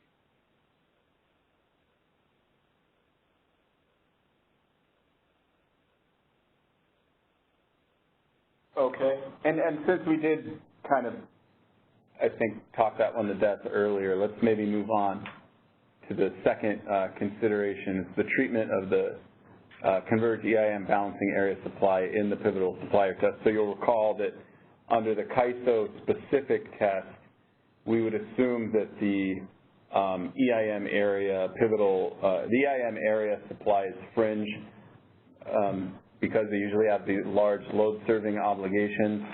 And then under the expanded approach, we're kind of mulling over, it's feasible to adjust the potentially pivotal supply to account for, I'll say quote unquote large load serving obligations. But, I think what I heard on the previous slide is we need to figure out if there's even a way to do that, or even a proxy way to do that to make a reasonable test here. Or I think, which I don't have the data on, is let's say it's offered into the EIM, you could look at the amount of economic EIM offers you have, and that might actually be a much smaller amount of supply, not the full supply stack that's actually available to be used in the pivotal supplier test. So I don't know the relative magnitude of that to what it would be if we would just subtract off load serving obligations, or if it matters. But I guess I'm after, are we raising the right questions through this thought process here. Would you guys want to add any other things we should be considering? Well, this is Jim. So if EIM were everything, I think there's real appeal to the kind of sub-area concept here, and I would really lean towards, I think there's also an advantage, independent of this initiative, to trying to do better in capturing net positions and be more nuanced that way. I do wonder if we could do something like, use something like base schedules.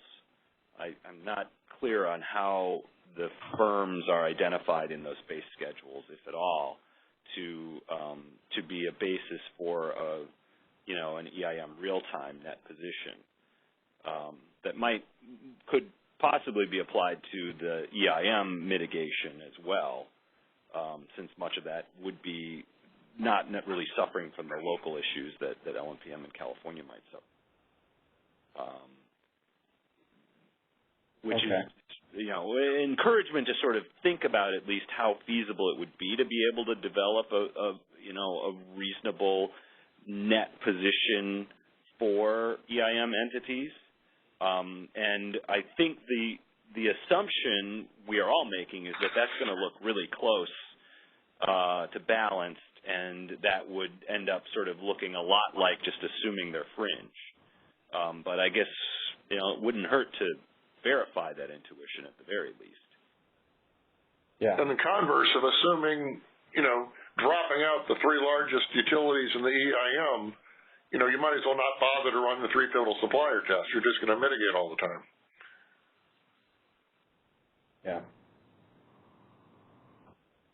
To the extent that their areas have higher shadow costs than our area today, that's essentially what's going on, and we're not even doing the grouping. They don't even have a shot at passing, essentially. That's why right. That's when they're import constrained, but now they could just be in a big area that's import constrained, and they'd get mitigated.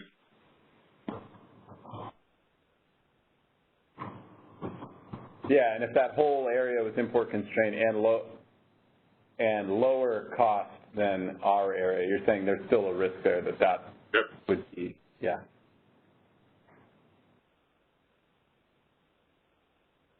Okay.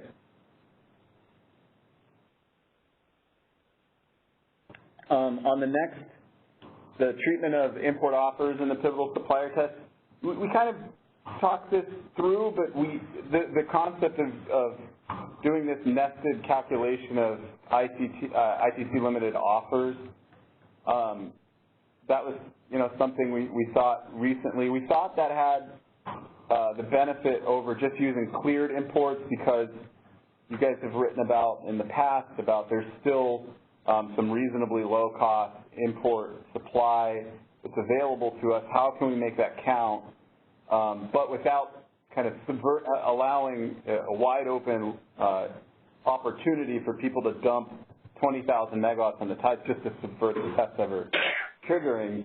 We thought maybe this was an idea that gets us somewhere between allowing it to be wide open and everything counting and being at the bare minimum, here's what's cleared, but we were wondering about your perspectives on that.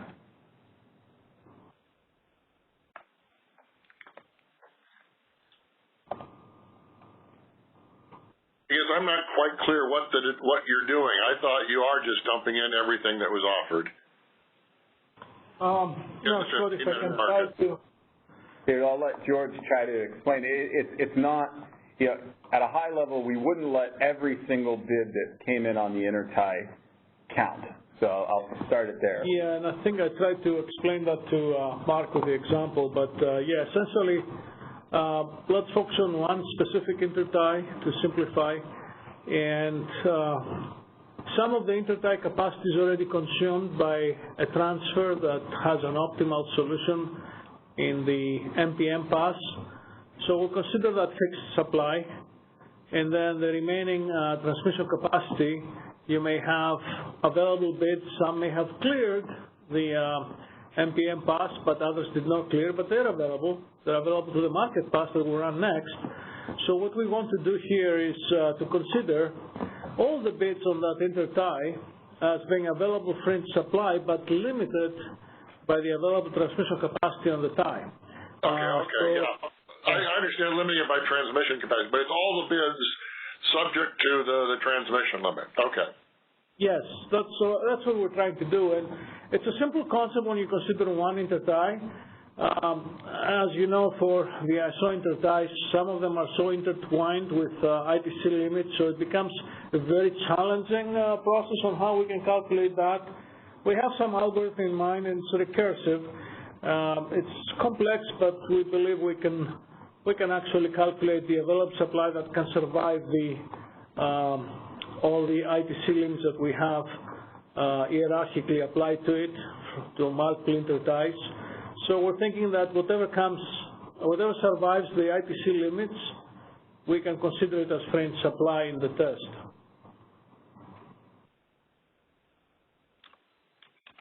So to Mark's points earlier, we do give the benefit of the doubt that external suppliers will bid to our market and will consider whatever of these bids we use to the transmission capacity that's available. We consider it as fringe supply. But if there are no bids or a limited number of bids, so if there is additional transmission capacity that could accommodate more bids, but no bids came to our market, it's very hard to say, we'll consider this as fringe supply when no bids are behind it in the current market that we're going to run. This was the problem that I had in my discussion with Mark earlier. Right.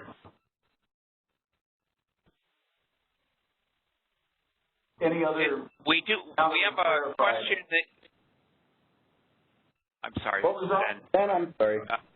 We have a question in the queue. If I'd like to Perry, you want to get through these first with us? Yeah, I'd like to hear from you guys on each of these four things, and then we can open it up to have the stakeholders. Okay. Let's do the last one then. Okay. So that was a clarification on how the ITC limits may work in our, at least in our heads right now. And then on this last topic, we wanted to put out there determining appropriate resource offers to mitigate. We understand from some of your writing that we should consider mitigating only pivotal supply offers rather than all generation offers in the constrained area. You'll recall from our discussion today, the CAISO-specific design, as we put it out there, was to mitigate all of the generation in the California ISO balancing area, and that still suffers from, I think, that same critique. But we wanted to get your opinions on that and ideas for, I guess, ways that we could identify which supply is actually pivotal, so we know which suppliers actually to mitigate, or if it's worth doing that. Second idea on there is, we said we're going to treat the imports as fringe, like we're treating the EIM transfers as fringe and the EIM supply as fringe. And I think that idea at least aligns with not mitigating fringe supply to not mitigate the import offers. But we wanted to just get your perspective on that.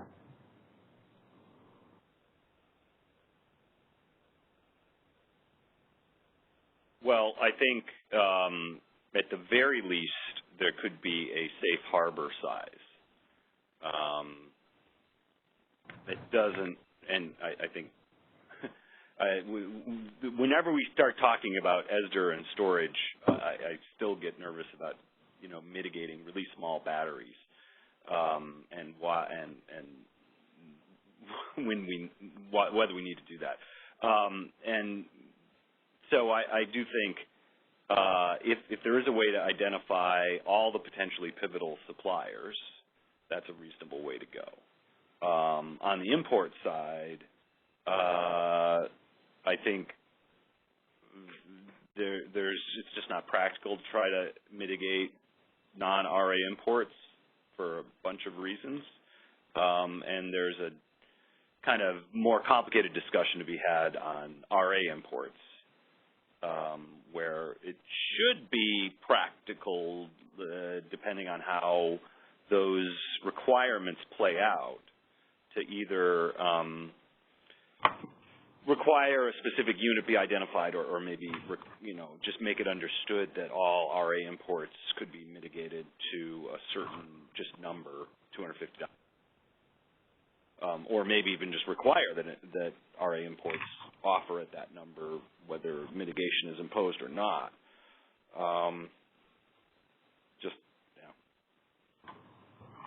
That's kind of where my thinking's at the moment, at least.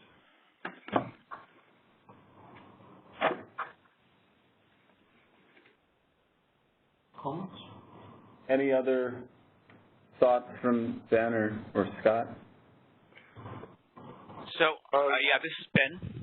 Go ahead, Scott. No, go ahead, Ben. So this is a very general question. As we move to extending the day-ahead market across the West eventually, hopefully, I'm wondering whether any of the decisions being made, concerning these considerations, lock us into an approach that might be a bit of a straitjacket when we go to a day-ahead market. So imagine the day-ahead market, for example, all we have is network constraints and we don't have transfer limits that are pipes and bubbles like we have in the EIM. If we just have a full network model, then things like defining import capacity or expecting balancing authorities to have the same system lambdas is not going to work, wouldn't work anymore. I'm just wondering if you have any thoughts on this at all, or shall we burn that bridge when we get to it? I think based on where the day-ahead market enhancements and where EDAM are right now, I think it still sort of follows this pipes and bubbles concept, at least at a high level. So this design maybe could be extended to day-ahead as well. It's compatible. George said it's compatible with where those initiatives are right now. Yeah, the discussions in the EDAM and the high-level proposals that have been put out contemplate extending the existing EDAM structure to the day-ahead.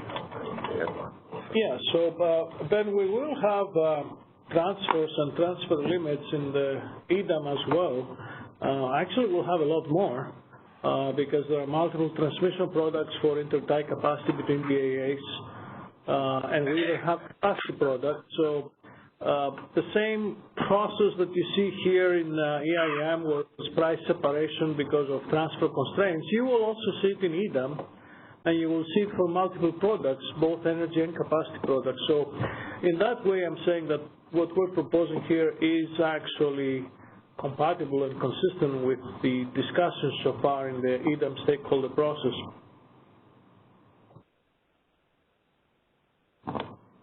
Okay, so if it turns out eventually, it may be well down the road, decided to move towards merging BAAs, or treating it as just network constraints and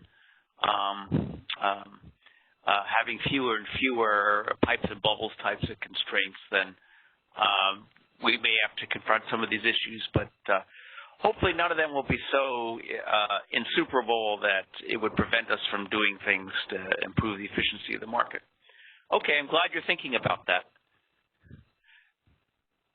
I understand we have a question in queue, unless, Scott, you had something? Yeah, I thought I'd jump in with a couple comments. as I indicated, I'm concerned about how we treat the EIM entities as load-serving entities and whether we take account of those obligations in applying the pivotal supplier test. And along with Jim, I'm concerned with when we get to system market power, if we're going to trigger it all the time, you know, we're going to mitigate all those 1 megawatt storage resources, and we haven't shown we can do a good job of determining their DEBs even for local market power, and we're escalating the stakes if we set up a design that triggers mitigation all the time of every resource.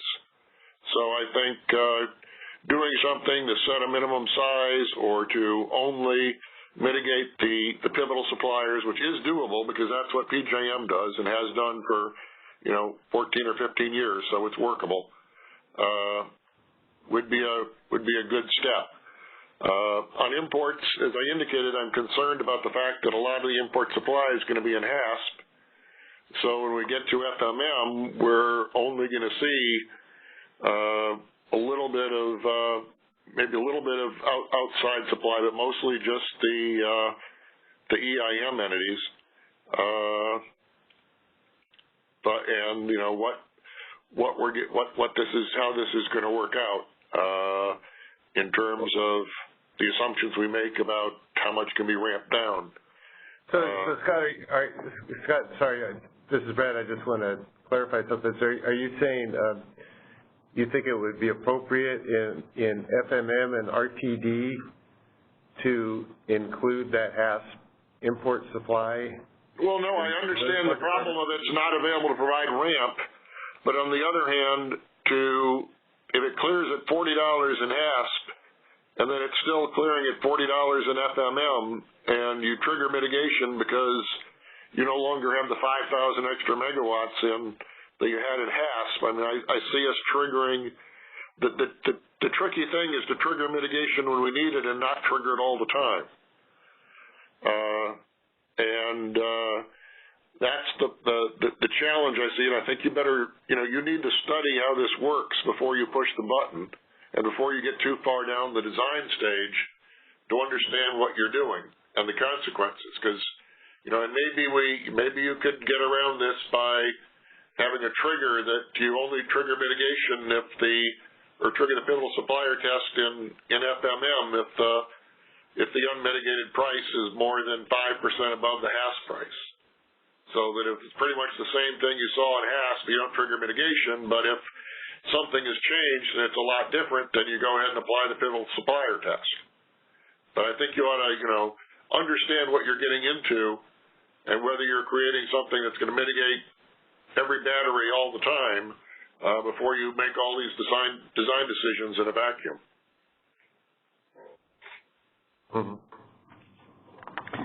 Scott, this is George, and I agree with you. It is a real potential issue if we find out that the HASP intervals do not need to be mitigated because we have all this hourly supply. And then going to FMM, when this hourly supply is locked in from considering as available supply to go up and down, we find now that the market at the 15-minute basis is uncompetitive, and go ahead and we mitigate the 15-minute price, and now the HASP hourly advertised that they were selected on a specific price, they're going to see a different price. That is an issue. We'll definitely have to look into that. I agree with you. It's the granularity of the availability of supply offers is important here. You made another comment that I'd like to discuss a little bit on the mitigating only the pivotal suppliers and others. You mentioned PJM were successful in doing that. I understand that there could be multiple sets of suppliers taken by 3 that could be pivotal. And I also understand that if you can identify them and you only mitigate all these pivotal suppliers, you won't need to mitigate any other supplier that are not part of that set, because you don't necessarily need them to clear the market, so they cannot exercise market power. I understand this concept. The difficulty, the practical difficulty that I have is identifying all these different sets of 3 pivotal suppliers. It's a little bit combinatoric, this problem. Actually, George, Guillermo, I don't think it is that complicated. George, I mean, it's because all you need to do is know what the 2 biggest are, and then you just test whether, then you know what the 3rd biggest has to be in order to violate in order to be pivotal. You know? Well, I heard about that, and maybe that's how they do it, but I don't think it's a complete answer, because you may have a set of 3 that are pivotal, which is you have the highest, and the other 2 are below the second next. So it's possible that you have other combinations. So maybe it's an approximation to do this, but you still don't get all of them. No, if they take the 2 largest, and then, you know, anybody, then you just go down, because they've got the 2 largest is the most restrictive, and it's possible that, you know, if the top 2 are pivotal by themselves, then it doesn't do any good, and everybody's going to get mitigated anyway. But if the top 2 fall 100 megawatts short of being jointly pivotal, then you know that only people who have 100 megawatts or more are going to be pivotal. So all you need to do is mitigate the ones who have 100 megawatts or more. So you really just have to look at the top 2 and, you know, how much you need, and you know, okay, we're going to mitigate anybody who has more than, you know, 100 or whatever that number comes out to be. So, Scott, I'm going to follow up with an email to explain what I'm thinking, because I can actually present you examples that going with the 2 highest may leave some combinations out. But let me follow up with an email to you to explain what I was thinking on this. Yeah, there may be some complication I'm not thinking of that's different here than in PJM. So, yeah, we can take this offline. Sure. Carrie, can we take... Christian, can you go ahead and put that question through, please? Please go ahead. Oh, hey, hi, it's Mark Simons with the Bonneville Power Administration again. I'm just trying to track the contours of the proposal and the considerations that are laid out here on slide 16. I wanted to ask a couple of questions. I don't want to rehash the ITC discussion before, but I want to change the context of that, right? So forget the CAISO BAA for a minute and think about transfers between EIM balancing authorities and how, you know, base schedules or what is it, what else other than the bids between a balancing authority might be considered or not?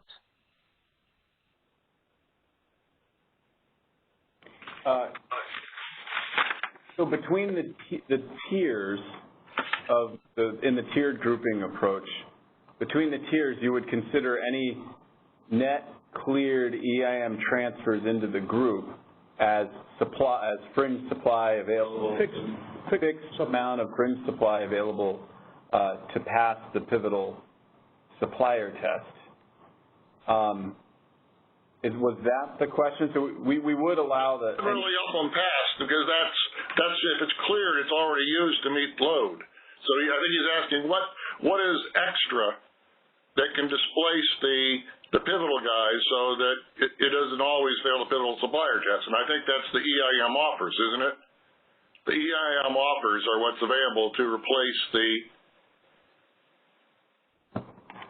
So the EIM offers, yes, at the boundary of the group, and specifically for the ISO that we have intertie bids at our scheduling points. If the ISO is part of the group, then we have additional offers at ISO interties that are distinct and different from anything that comes through the transfer. Right, those would be the 15-minute bids at the interties if the CAISO was involved. But if it wasn't the CAISO, if it was a bunch of balancing areas up in the northwest or the southwest, it would just be the EIM offers, right? Because they'd be constrained. That's why you created a group, so nothing else can come in from outside. So it would just be what are the EIM offers within that could replace the pivotals. Yeah, Scott, I think we may be saying the same thing. Can you use your mouse to point to that arrow? I don't know if they can see the mouse over WebEx. Right, it's a WebEx, right? Yeah. Yeah, they can see the mouse. So that middle red arrow shows potential imports to that group of 5 from the BAAs below. Right. And so this is one detail that we haven't completely ironed out in this framework. We know that we have an optimal schedule for this from the solution of the NPM pass. And if there is available transfer capability to that group, potentially you can get more supply in the market that could be considered fringe in the test. George, if it's $80 in one area and $60 in the other, then the transfers have got to be constrained. So you can't get any more in. Right. So our understanding, because of the grouping captures that fact, we were thinking that in the test we will consider whatever transfers into the group of 5 in this example as fixed supply, and we will focus on the available bids inside that group of 5. Right. Was that the question that was posed by the participant? So George, is that all of the, I think you can hear me, right? Is that all of the bids that are within balancing authorities 3, 4, and 5? Or only the bids that are coming in from balancing authorities 6, 7, and 8? No, it's all the bids in that group. So bids in areas 5, 4, 3, 2, and 1. So we'll do a pivotal supplier test. We'll find, if we do it exactly how we do it for LMPM, because we had another discussion just minutes ago about identify possibly more combinations of pivotal suppliers. So if we do it exactly as we do it in LMPM, we identify the 3 pivotal suppliers that can withhold most supply. So that determination will be done with the suppliers of all these 5 balancing authority areas in the group, and then the rest of them will be considered fringe suppliers, and then we'll see if the RSI test indicates that the group is competitive or not. So this is the framework allows you to do additional tests, and this is subject to the details that we need to decide going forward on whether we're going to limit this test using the 3 highest pivotal suppliers, or whether we're going to go any lower, identify more or not. That's another discussion. But generally speaking, yes, we'll perform the test for the group of 5, so all the available bids in the group of 5 will be part of that test. Okay, so that's helpful. But, clearly getting some more, I know you guys wanted to have a conceptual discussion here, right? But just getting to more detail to be able to go through and understand it more would be super helpful. The second question was, absolutely. This discussion about, I think it's the second consideration, where we went into the discussion about the ISO doesn't currently have visibility beyond the lab itself, and the need in this case to consider looking at LSE level.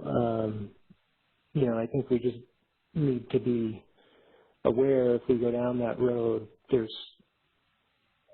a lot of different complications to consider there, particularly for us, for example. 100 some odd LSEs plus load and other balancing authorities, and how to, counteract that off. And is it one collective LSE, or is it all of the individuals? I don't want to, burden the discussion with our particular predicament, but it's just a set of details that we'll need to think through. That's fair, and we can. I think you guys would be a good example of someone we can talk to think through some ideas that we had on how to account for load serving obligations, or how complicated they would be, or how not complicated other ideas would be. Yeah, we'd be happy to talk that through. I mean, obviously we have the information. We send out bills and all those things, but just recognizing that. And then another question, and I don't know. I'd need to think more about this concept, but we're also throughout the Northwest. There's a significant amount of dynamic and/or pseudo-tie capability for rampable generation that doesn't necessarily have a one-to-one correlation on any given ETSR with what the EIM bids are. So I think, that's something we'd want to spend some time thinking about. Oh, actually, that's relatively easy. I can comment on that right away. So okay. Any pseudo-tie supply is considered part of the BAA supply. So naturally, we will consider it in our test. In every group that includes that BAA, we'll include the pseudo-ties into that. It may be a little bit, just a little bit more complicated for interties, EIM interties I'm talking now, that you have supply from non-EIM BAAs to a BAA. That will be a fixed supply, the same way that will handle the transfers. Even if it is, now, if you have a dynamic schedule coming in from a non-EIM balancing authority area, this can be a little bit tricky.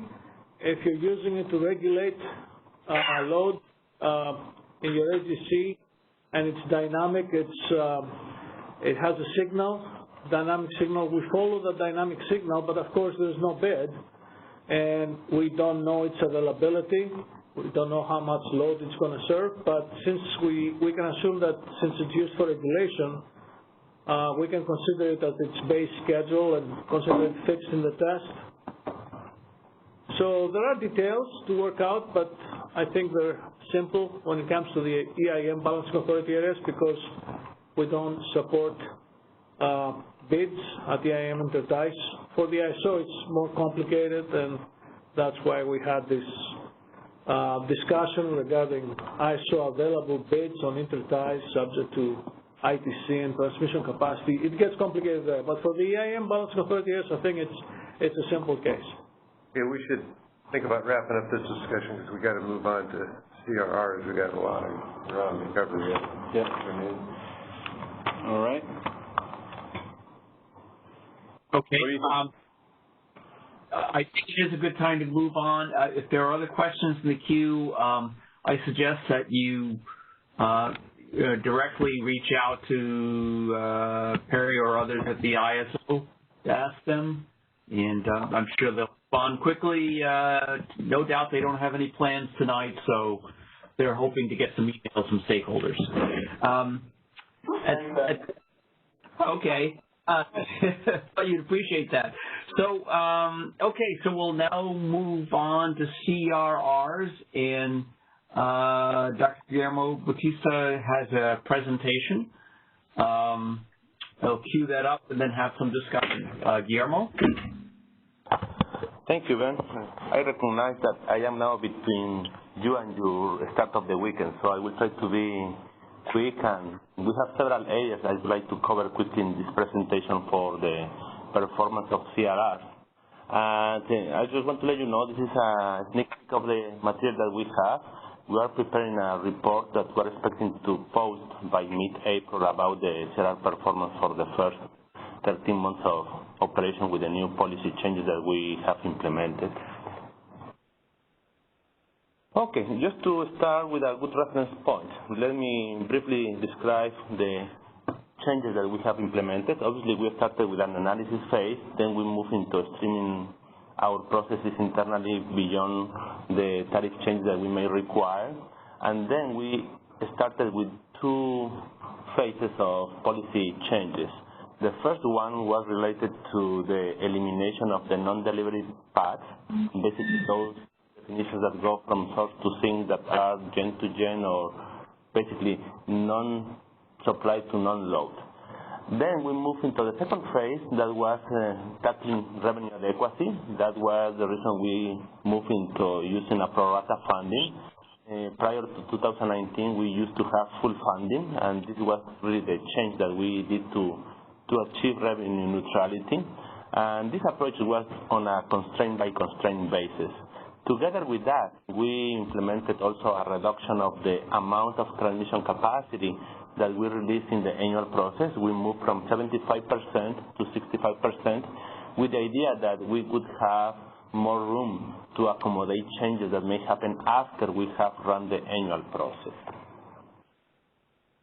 Okay, now let me start giving some discussion in different areas of the performance that we have for the CRRs. The first slide covers the volume, right? We obviously targeted not just the allocation but also the auction performance. And with the policy implementation, we have seen a fair reduction in the overall volume of congestion revenue rights clear in both the annual and the monthly auctions. This reduction is largely driven by the reduction of bids and less about the clearing volumes of the auctions. We don't have the trend here, but what I can refer to is that when you see the performance of the bids being submitted in the annual auctions, we see a similar reduction. So the clearing reduction is no more than the reflection of less bids to clear the market. We have seen that the reduction is not just in the annual but also in the monthly, and it's quite significant. It's at least a half of the volume. Now, the volume alone doesn't tell us the whole story, and we need to look this in complement to other outcomes of the auction. And that is the reason I would like to move into the next slide. That is the breakdown of the prices. If we analyze the clear volumes and organize that by price range, this is a sample. This is for on-peak annual auction. We can see that the reduction is taking place specifically in one range. Take, for instance, this sample, and you're going to see that about 80% of the reduction of volume is happening really in the low-price CRRs. These are the CRRs that are in the range of plus minus 25 cents. The CRRs that used to clear at $0 that are defined in purple are basically gone. They reduced from on average of 2,000 megawatts to basically 80 megawatts.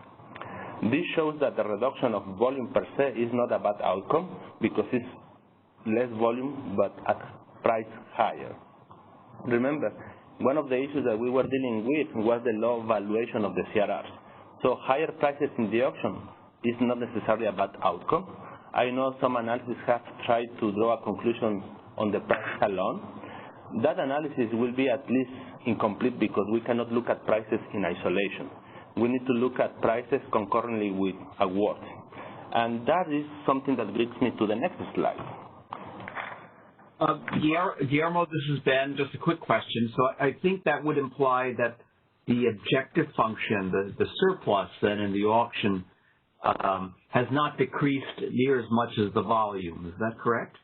Yes, correct. And we do have some metrics for the surplus in the auction that we may be presenting in the report. Thank you. Yeah.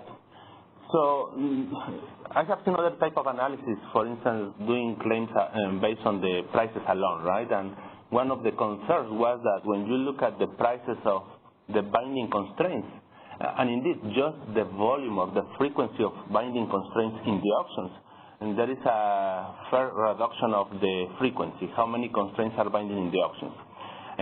That, again, doesn't tell us the whole story unless you start going deeper into analyzing where that reduction is happening. This slide shows you, for instance, that if you take the annual auction and you look at the overall volume, yes, the reduction of binding constraints is a fact, but look at where the reduction is happening. That is mostly happening in the nodal group constraints. These are not physical security-based constraints. These nodal constraints are an artifact of enforcing constraints around specific locations in the market such that we can ensure power flow convergence. And that is something related to the day ahead when we have to clear virtual bits, because we want to ensure that if there is massive volumes of bits submitted in specific locations, the physical power flow is going to diverge. So that is the reason how we started enforcing the constraints in the day ahead market. These are constraints that are dynamically created in the day ahead market, and in order to maintain the alignment between the day ahead and the congestion revenue rights market, we start enforcing those constraints as well in the CRR auctions and allocation processes. And the reason why they were binding more before the implementation or less after the implementation has to do with the fact that all these non-delivery CRRs were triggering more frequently those constraints because they were targeted more on specific locations, and those locations are going to be limited with these very local constraints. So overall, I don't see that to be a bad outcome. Indeed, it's a good outcome that is showing us that these artificially constrained outcomes in the auction are not happening that frequently anymore. And that brings me to the metric that could be more meaningful when we want to analyze the outcome of the policy changes. That puts together the volumes, the prices in one direction or the other all together.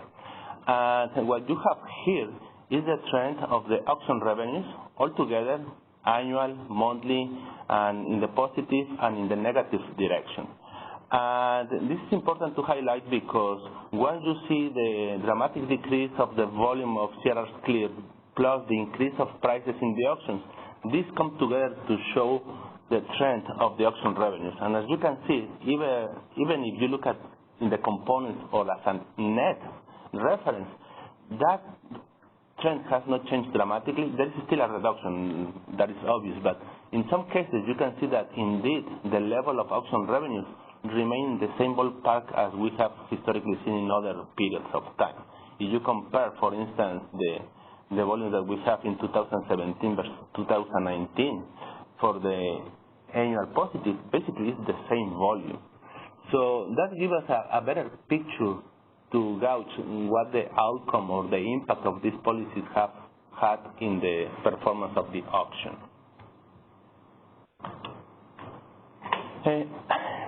Let me move now to a different area of the performance. This is a metric that we have historically analyzed since the policy discussion, and this is the metric that we name as the Option Shortfall. At the end of the day, our main concern was the efficiency of the auction, and one way we were measuring that efficiency has to do with the ratio or the proportion of the money that we collect from the auction revenues by selling CRRs to the participants and the money that the ISO has to pay for those CRRs. Basically, we take the inflow and the outflow stream of money for the same type of CRRs, and we get the ratio. So the bars in red show us the money inflow, that are the auction revenues. The bar in blue stands for the money that we have to pay to the congestion revenue rights, only for those that were cleared or awarded through the auction. And now with the implementation of the pro rata funding, obviously there are several moving pieces here. One could aim to try to analyze, for instance, this metric just on the full notional value of the CRRs to try to gauge, for instance, the effect of the elimination of the non-delivery path. The reality is that all these policies came in place at the same time. Obviously, one policy such as the pro rata funding is going to influence the bidding behavior on the participants. The evaluation of the CRRs may be different, and that effectively can also impact the evaluation of the CRRs. So it's not that straight to be able to isolate the effect of one policy over the other. So this metric, in a nutshell, compares the auction revenues versus the final CRR value, the adjusted value, once we have implemented the pro rata funding. That effectively is the final value that the participants are going to see by holding the congestion revenue rights. And the dotted line with green markers stands for the ratio between these two. Ideally, we would like to see those dots to be close to the 100%. That means basically there is a very good convergence between the auction for CRRs and the day-ahead market. And that is the idea that we were looking for. Now, this metric was developed back in 2018 or so when we were doing the analysis of the auction efficiency.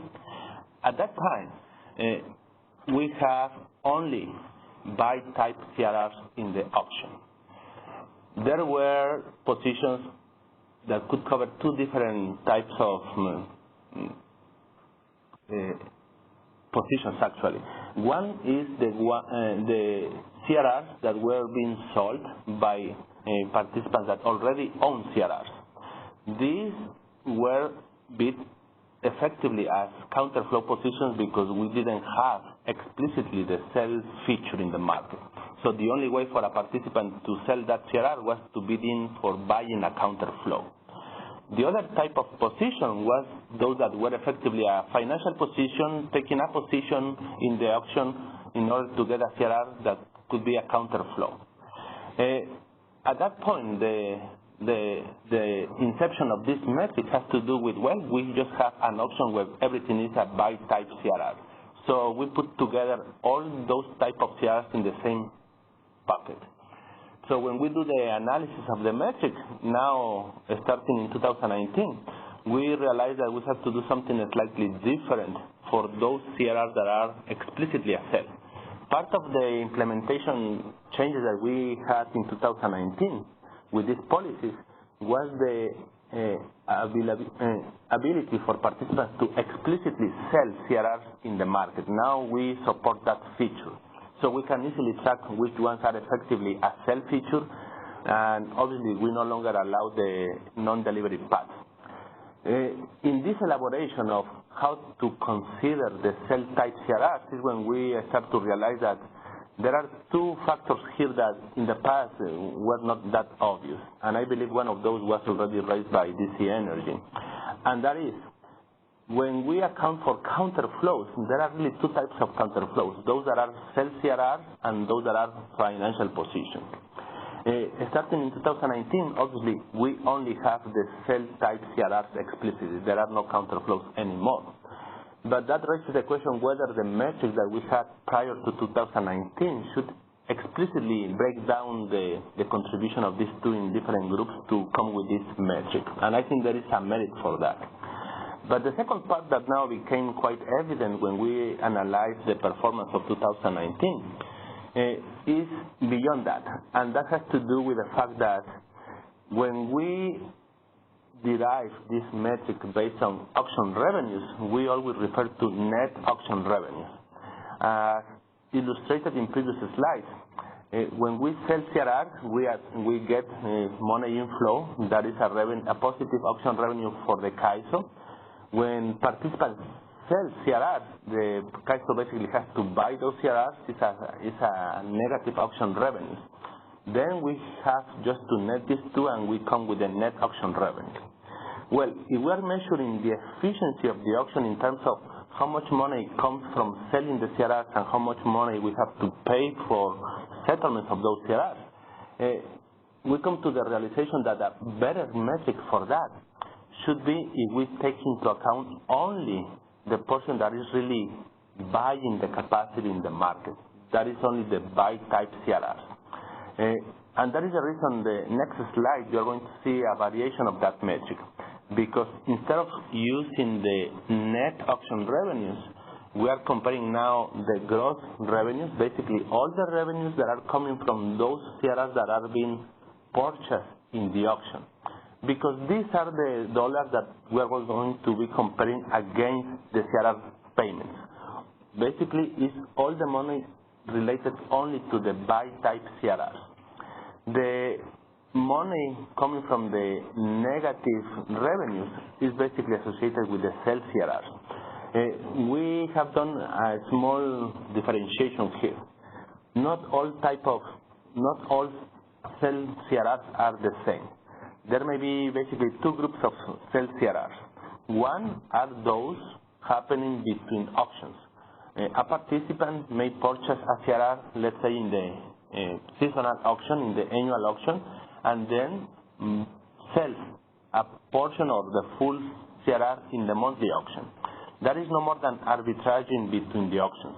That is still considered to be part of the auction efficiency, and we still consider that cell CRR in this metric.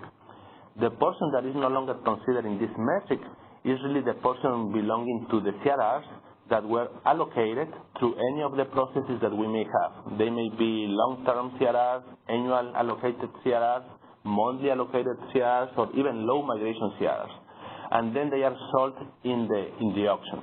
These are the ones that are not bringing a revenue stream to the auction, and we are not accounting for those neither in the CRR settlements for this specific metric.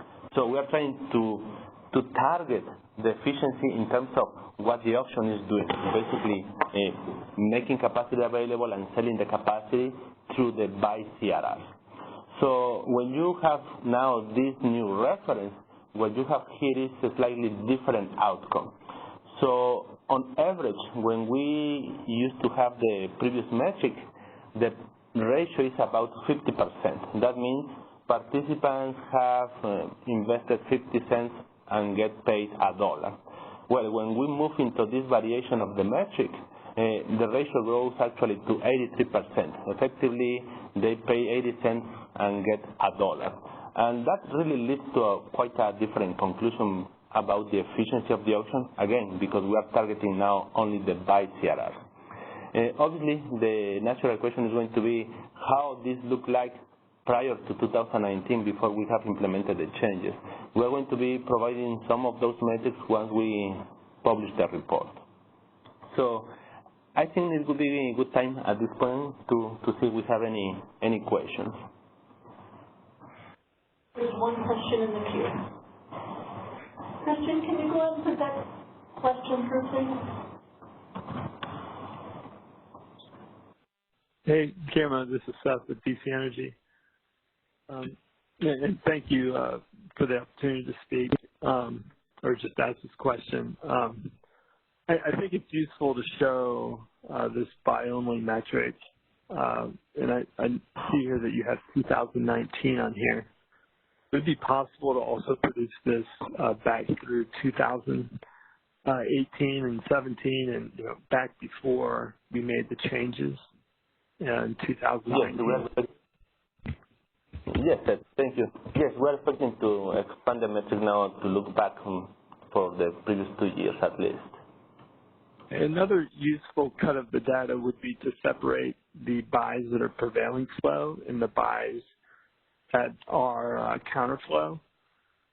We've seen where the counterflow is different pre-2019 and can skew the averages, whereas you get a more meaningful comparison if you separate the prevailing and the counterflow.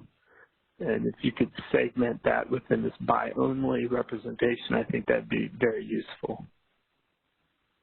Yeah, that's in the scope, Seth.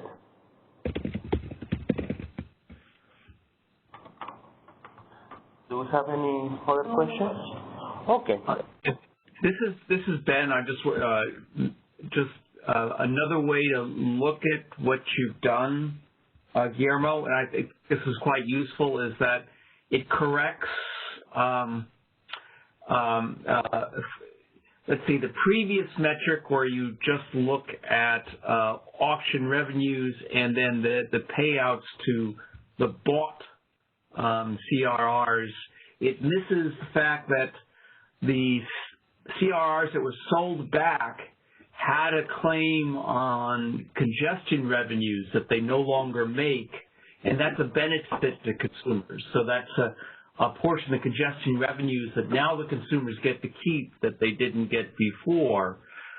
So another metric would be to look at, to include the congestion revenues, the CRR payouts that those sold back CRRs would have gotten. And that would be another perspective in this, another way to correct for that omission in addition to this. But at any rate, I think this is a good change and quite insightful.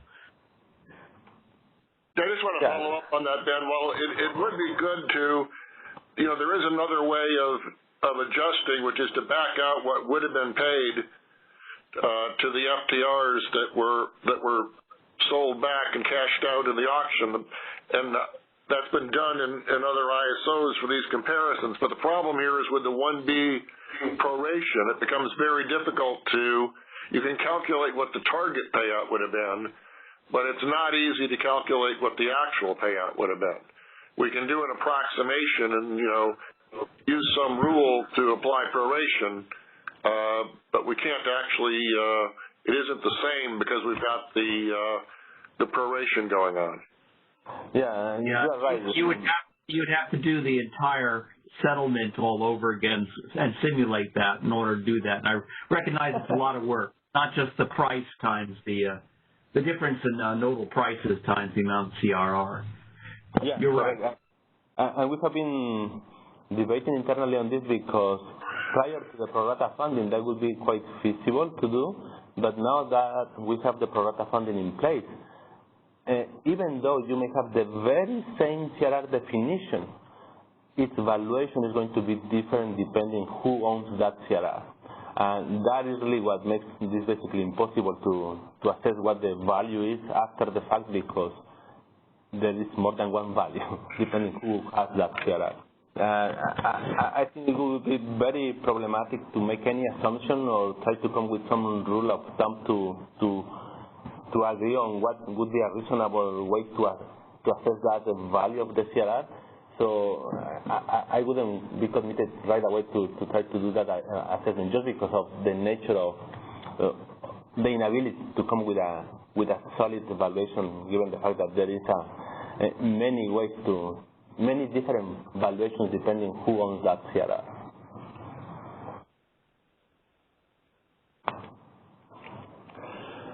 Okay, I think we have one more question. Yes. Kristen, can you go ahead and come through?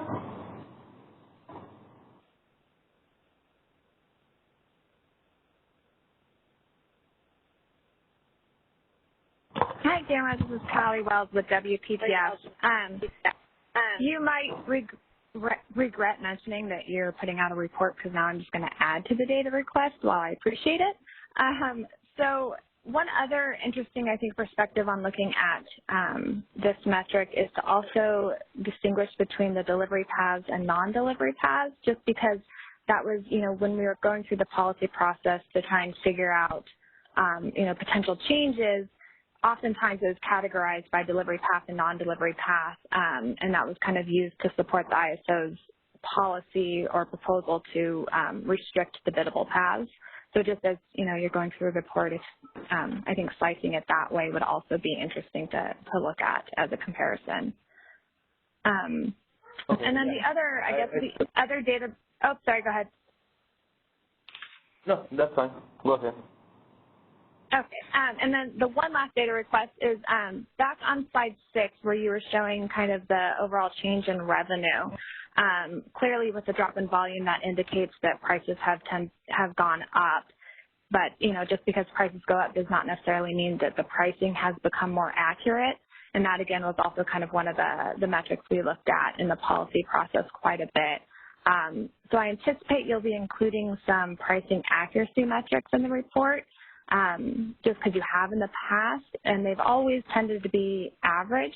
So I'm wondering, because we've seen some cases where actually after these changes have gone into place, the pricing accuracy has actually gotten worse. So I was wondering if you might consider also, I don't know if there's another way to look at the data to really hone in on whether or not in some cases this pricing accuracy has actually deteriorated with the changes. Yeah, I would be a bit hesitant to go too much into analyzing prices on its own, given the fact that the prices may not tell you the whole story, and that is what I was trying to convey earlier today, right? I'm sure we can go and find a location, a CRR definition somewhere in the system where you can show that the pricing is not good versus another location that is going to be great. But in a nutshell, when you analyze the auction efficiency, I believe the metric that we are trying to move forward now with, that is the auction efficiency, the auction shortfall, is the one that in a nutshell captures the whole thing. Okay. No, I appreciate it. Yeah, I was just kind of, in the past, you've been reporting out on the pricing metric. So to the extent you were going to include that in the report, just thought that might be interesting. But I understand. Thanks. You're welcome. Oh, no more questions. Okay, let me move on. Then to this other slide, number 10. Okay, now, as part of the pro rata logic that we implemented, the main driver was to ensure that we tackle revenue inadequacy. That was a chronic issue that we had in the CRR market since inception. And one way we tackle this is on a constraint-by-constraint approach. That basically means we track the deficit or surplus on a constraint-by-constraint basis. The logic doesn't allow netting between surplus and deficit of different constraints, only for the same constraint over a period of a month. And the idea is that once we go with this settlement, basically we're going to start being revenue neutral from the beginning. What you have here in this slide is a comparison of what would have been if we haven't implemented the full funding, the pro rata funding, and still remain with the full funding. The bar in green shows you the dollars allocated to measure demand with full funding, and you can see that at the end of the year and in January 2020, that would effectively mean allocation of a deficit. If you take, for instance, December 2019, it would be a deficit of about 14 million or so. Now, with the pro rata funding, effectively we are eliminating that deficiency because we are spreading this according to the effectiveness of each portfolio on a constraint basis. Effectively, this switch now to become a surplus, and that together with the natural surplus that are accrued on different constraints, plus the auction revenues that we collect from running the auctions. All this is what becomes the balancing account, and all this is what goes to measure demand. If we go back to December, for instance, the comparison would be that with full funding, we would see a deficit allocated to measure demand of about $14 million, and now with the pro rata funding, it becomes a surplus of about 12, 13 million. That means that the pro rata funding just for December represented a switch of about $25, $26 million. So if we accrue that for the whole first 13 months, in total, the money that goes to measure demand now is a surplus of about $122 million.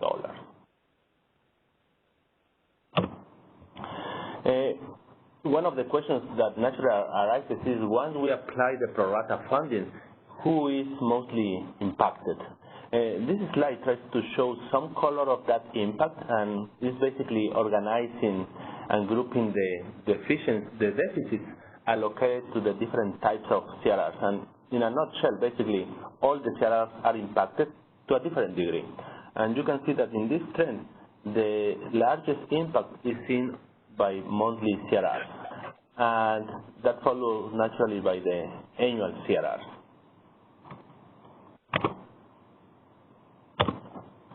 Okay, there is also one concern that we have been discussing with participants, and that is, once we have implemented this pro rata funding by constraint, there is some results naturally that we expect that some constraints are going to not be impacted. Basically, the full rent that is accrued on that constraint is going to remain at that level. Basically, there is no pro rata allocation of any deficit.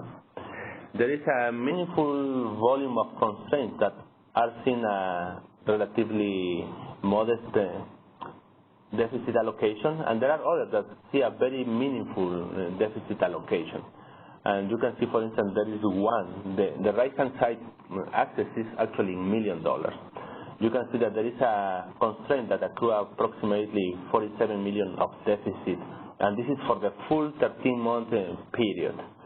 And the concern that has been raised by some participants has to do with the tail of that curve. In the far right, you can see that there are some constraints that actually have a negative adjustment.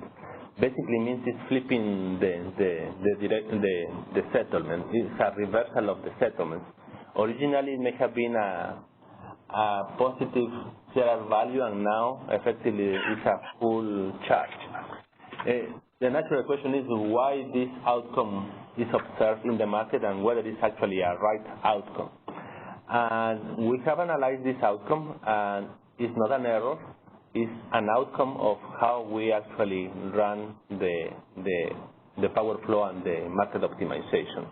And I hope I'm not going to lose you in the explanation, and I'll try to elaborate what is driving this outcome, why we have some constraints at the constraint level that basically has a reversal.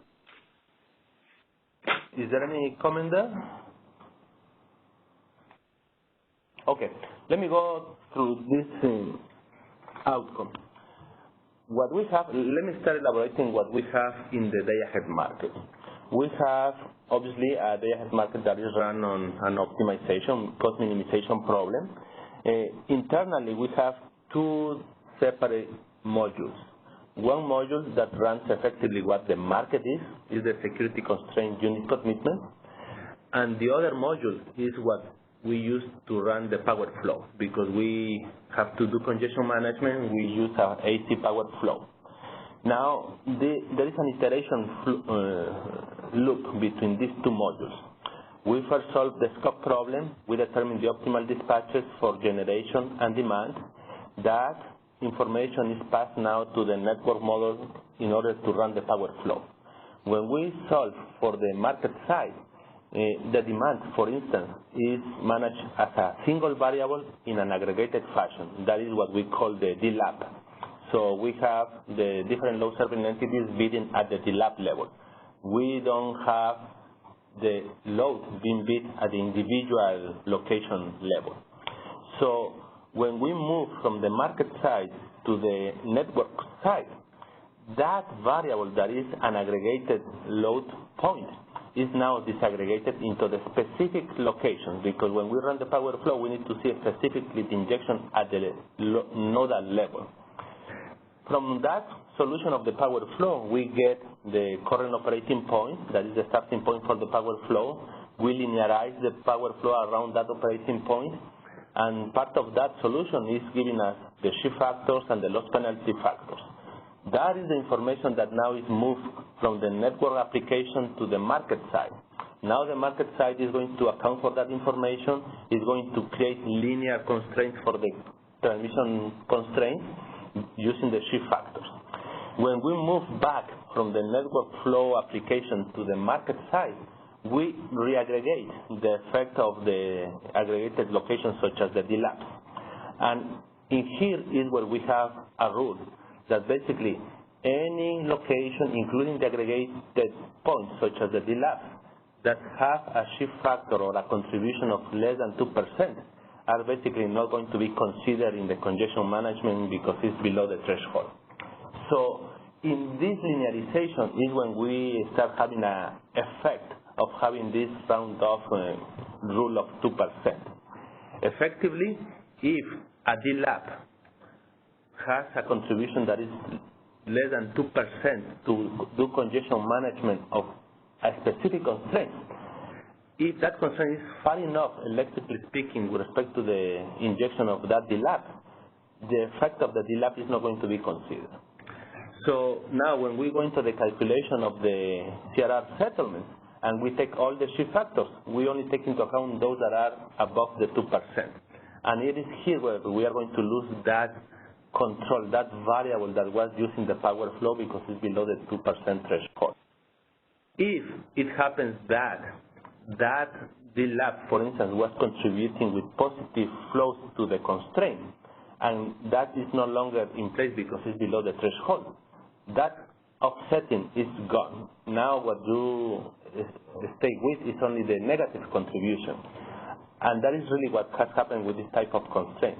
Because of this round-off of the shift factor of 2%, that positive offset is not considered, and only the negative contribution is what defines the IFM flow that is used to estimate all the calculation of the CRR1B logic.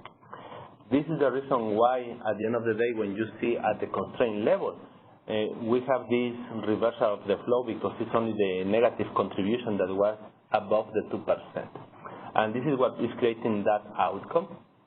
I think we will have to discuss further in the near future whether there is a reason to bound that outcome to a zero, whether it should be in place or not. But at this point, it's really working as it was intended. I guess originally the intention was that we wouldn't expect this to go negative, but there are conditions in which it may happen. And these conditions basically are for constraints that are relatively small, that may be in size relative to the same size of what the contribution of the delapse may impose on that flow. When you have this right combination of conditions, this may be an outcome to deal with. Okay, so let me see, Shani, do we have questions? Okay, we can take it. Christian, go ahead and put that question through, please. Hi, Guillermo. It's Abraham Klein. Can you hear me okay? Yes, we can hear you, Abraham. Okay. With that being said, I guess I have two questions on this. One is that it relates to the last bullet point here where a CRLS deficit for a constraint can exceed the CRR notional value if the estimated IMS flow is in the opposite direction of the CRR flow. I'm just wanting to understand a little bit better how that's possible. You basically have a constraint binding in one direction, but the market flow on the constraint within the system is in the opposite direction. Is that how to interpret that? You are close to what's going on. Let me try to put numbers, for instance. What we have in the day-ahead market, actually, the binding constraint is in the same direction of the IFM flow. What happens is that the piece that is in the day-ahead market is what we call the starting point, the base point or the operating point around which we linearize the power flow. So that is a component. Let's say we have a constraint that has this operating point to be fixed. It's not optimizable, to be 90 megawatts. And then the negative contribution of the constraint is going to be, let's say, minus 60 megawatts. Because you have this operating point that is still taking into account all the contributions of the load, including the delapse at the individual level. You have a net value of, let's say, 30 megawatts. That is the 30 megawatts that is going to be binding on the constraint. However, when we go and estimate the IFM flow for the settlements of CRR, that fixed non-optimizable value of 90 megawatts is no longer in place. All what you have is shift factor type injections, and that amounts only to the negative 60 megawatts. So effectively, the flow that is now used to settle the energy is negative. Yeah. So I think it would be useful to get some numbers around this on individual constraints, because I think this is sort of an indication of a broader problem that is going on here. And I'm not sure if it's just the 2% delapse that is causing the problem, but I think what can be happening here is that essentially non-Cal ISO members have use of the Cal ISO system. And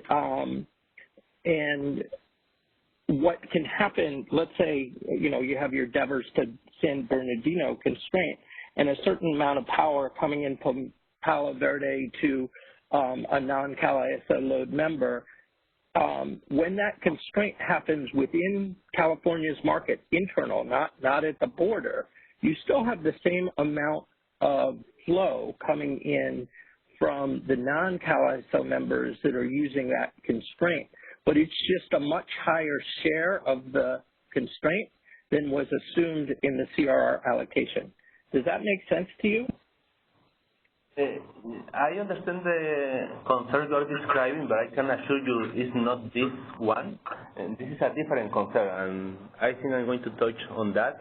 That is something more about the loop flows that we may have modeled in the day-ahead market. I can tell you that this dynamic I'm describing at this point has to do more with the round-off of the shift factor, because this actually impacts locations that are not exposed to loop flows, are very local and typically are small, and the loop flow is not a factor. So I can assure you it's a different concern. Okay, so maybe it would be helpful. Sorry, I missed that. Well, so maybe it would be useful to just provide some data around, the DLAP issue and how that is working for these constraints. But, again, I'm curious to hear a little bit more about how California is, measuring. I just think it would be useful to measure in general when you're seeing underfunding occur, the extent to which external entities are using a greater share of CalISO's grid than was assumed in the initial CRR allocation. Yeah, and that's a good point, Aaron, and I think we are going to elaborate a bit more on this presentation, so you can ask more once we reach that point. Okay. This is Scott, and I want to add on that, Abram, Guillermo's right. This is a completely different issue from this, and I think it's an important issue. If you look at that, the slide on 12, you can see there's a lot of constraints where we've got this anomalous flow, and the shift factor truncation. It's not just leading to this problem of these anomalies in applying 1B, but it also directly turns into congestion rate shortfalls. And this is suggesting that maybe some of them are not just canceling out, and that we're getting significant shortfalls from the 2% shift factor result. And I think the MISO's recent market report did some analysis that they found the same thing there. So this would be something to to think about and understand, confirm that this is the shift factor truncation, and how sensitive it is to the small changes that would address this problem. Yeah, what we've got is we've got a power flow where, as Guillermo said, that we've got the constraint is fully loaded with 30 megawatts, but we're in the shift factor calculation, we got 60 megawatts going or 70 megawatts going in the other direction. So we got a 100 megawatt difference between what we're charging for and the congestion. And that turns into, 100 megawatts times the shadow price is a shortfall. Yeah. I think we are going to provide more transparency on the report that we're going to be putting. We have other metrics. And I think specifically this issue of the reversal is relatively easy to identify, and we have gone through the constraints that we experienced in 2019 and the first month of 2020. But I really would like to highlight the fact that this is a specific issue related to the round-off of the 2% threshold shift factor versus any other type of model differences that we may have. I think we have some questions. Yeah. Christian, can you go ahead and put the next caller through?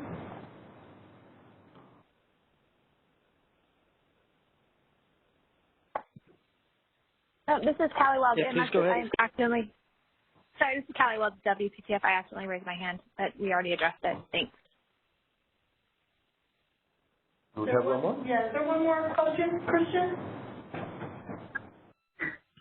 Hey, Guillermo, this is Seth with DC Energy. I know some ISOs don't have a meaningful shift factor cutoff in the day-ahead markets, so they just let the shadow price cap determine the efficiency of the market in terms of congestion management. So why do we have the 2% cutoff? It just doesn't. I don't understand why we have that if you can dictate the efficiency of congestion through the shadow price cap. Can you shed any light on why we have it? Yeah, I think what you refer as cap, you may be referring to a penalty price of the transmission constraint relaxation that we may have. I'm not familiar with that term, but let me elaborate on what we have. And actually, this is since day one of MRTU. When we went live, the concern that we have was twofold. One is obviously the computational effort, because as you start taking more and more shift factors, that may have some implications on how fast and how efficient you can run the market within the time frame that we have to run it. And the other more practical based experience that we had at that time was that when we didn't have this threshold of the shift factors, we were experiencing to some extent very extreme movements. For instance, you may have a constraint in Southern California, and we were moving a remote Northern California resource with very little effectiveness to relieve the congestion, and that was somehow an inefficient outcome. This is the history that we have on the shift factor threshold. A few years back, I believe it was 2014, 2015, when we assessed whether we could actually try to move away from that 2%, whether eliminate it or reduce it. And at that point, we didn't have sufficient means to be comfortable to make a change. And I think now with this outcome, the natural question is going to be whether we should reassess if there is anything that we can do in that regard.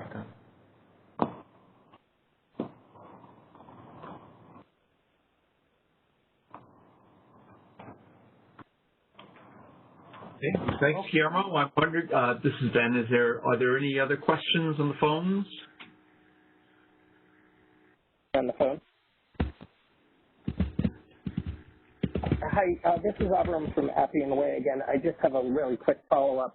I'm trying to understand or just clarify, is the problem that the shift factor cutoff is resulting in collecting less congestion rents in the actual market, or is the problem that the shift factor cutoff is impacting the calculation of pro rata funding?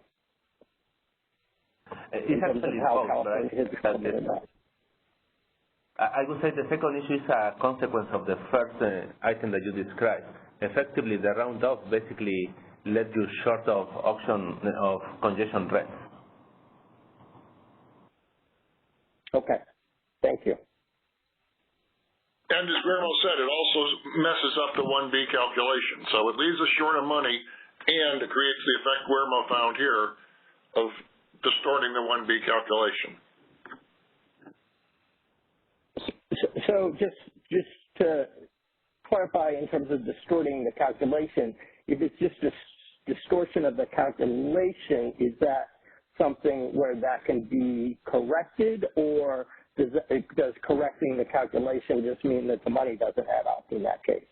Because it seems like that's an area where, you know, you could certainly correct for it in terms of the pro rata allocation at a minimum. Even if, I mean, you'd have to get the money from somewhere, but there's obviously been a lot of over collection of congestion rent from the lack of selling the whole system as well too. So.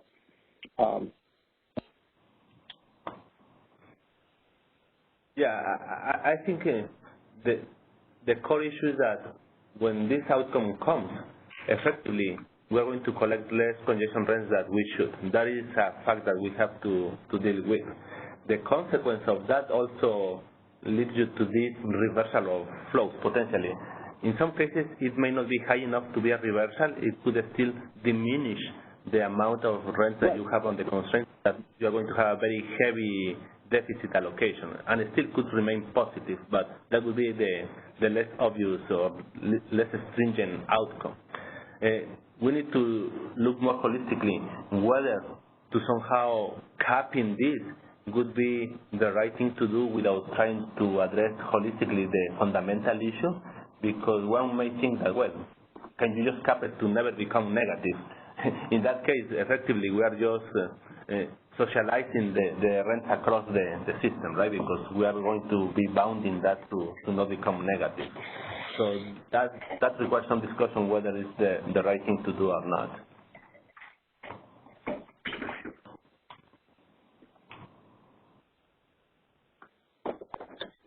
Okay, so obviously when we have this outcome, some of those may lead obviously to a reversal of CRR positions at the portfolio level, at the individual CRR level. And there may be other conditions that, even if they are not affected by this issue that we just described, naturally may put a portfolio to be in the reversal direction, just because the pro rata may have impacted the positive contribution of the portfolio. Once the pro rata takes place and reduces that positive contribution, the other negative contribution now becomes the prevailing direction. So that naturally may happen at the portfolio aggregated basis. And in this method, what you see is where is effectively the adjustments that we are doing at the portfolio level. This again accounts for all the participants. Every bar is one CRR participant, one CRR holder. That accounts for all the dollars accrued in the first 13 months of operation with the new policies. The same logic, you have the bars in blue to stand for the percentage of the adjustment, and the bars in red to stand for the volume or the size of the adjustment. And in some cases, quite significant. You can see that even though the portfolio may have been adjusted in the range of, I would say, 80% or so, the size of the deficit for the portfolio was in the range of $25 million. And obviously that has to do specifically with the constraints that have association with that portfolio and how much influence that portfolio may have on the constraint. Okay, now coming back to earlier questions that we have related to the model and how we account for inadvertent or loop flows in the system. I think early in 2019, we started introducing the outcomes that we observed and analyzed in the first months of operation of the new policies. And I believe we posted information related to two specific constraints to indicate that loop flows in the day-ahead market were a factor for the short of congestion rents that we have on those constraints, or effectively the reason for why we have such heavy deficit allocation on those specific constraints. I know there is a concern whether the loop flows generally are the main factor driving the revenue deficiency that we observe on a constraint basis. And we have done analysis constraint by constraint to determine whether the loop flows or the modeling of the unaccountable capacity on the transmission constraints is the significant driver for the deficits that we observe in the constraints. And this is just a showcase. We picked this constraint, that is the San Bernardino-Devers constraint. That was the heaviest constraint that we observed in 2019, effectively in the last quarter of 2019, that accrued the largest deficit in the system. And the deficit is broken out in two components. One component that is in red stands for what I call the non-optimized flow, because it's not just one single factor. It accounts for effectively the round-off effect of the C-factor threshold of 2% plus the base flows that are modeled in the market as unscheduled or non-optimizable flow.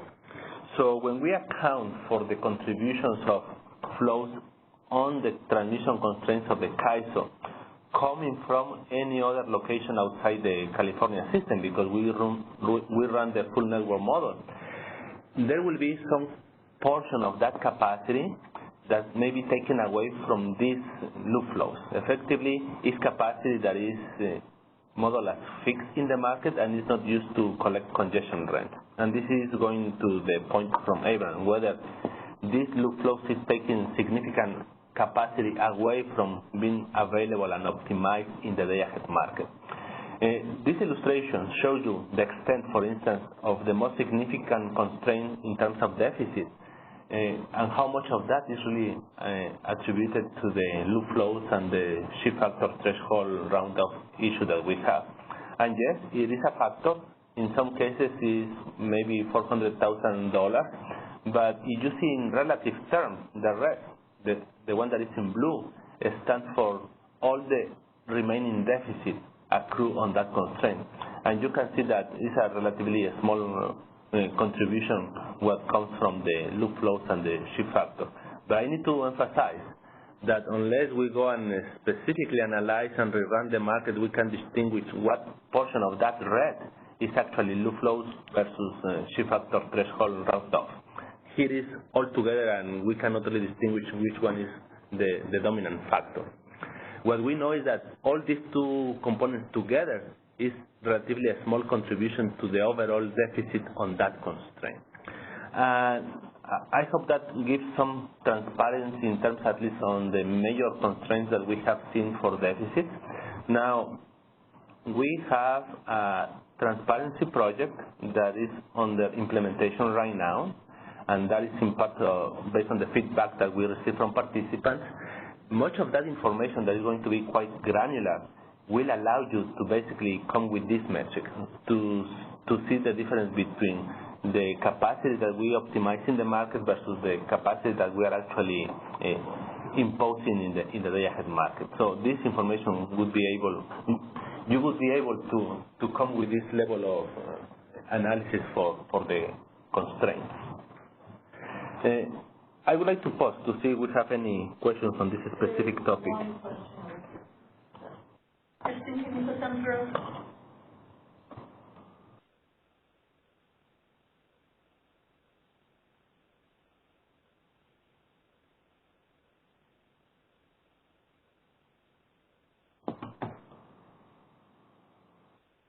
Kristen, can you put the caller through? Hi, this is Talizi with Appian Way. Can you hear me? Yes. Yes. Hi, thanks for taking the question. I just wanted to follow up on what's driving the underfunding on this constraint.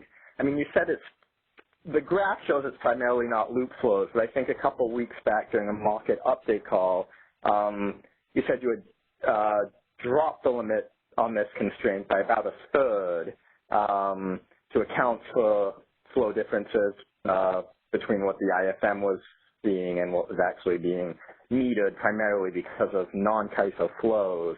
So my interpretation of that is that it is actually loop flows causing a third of that because that forced a change in the model limit.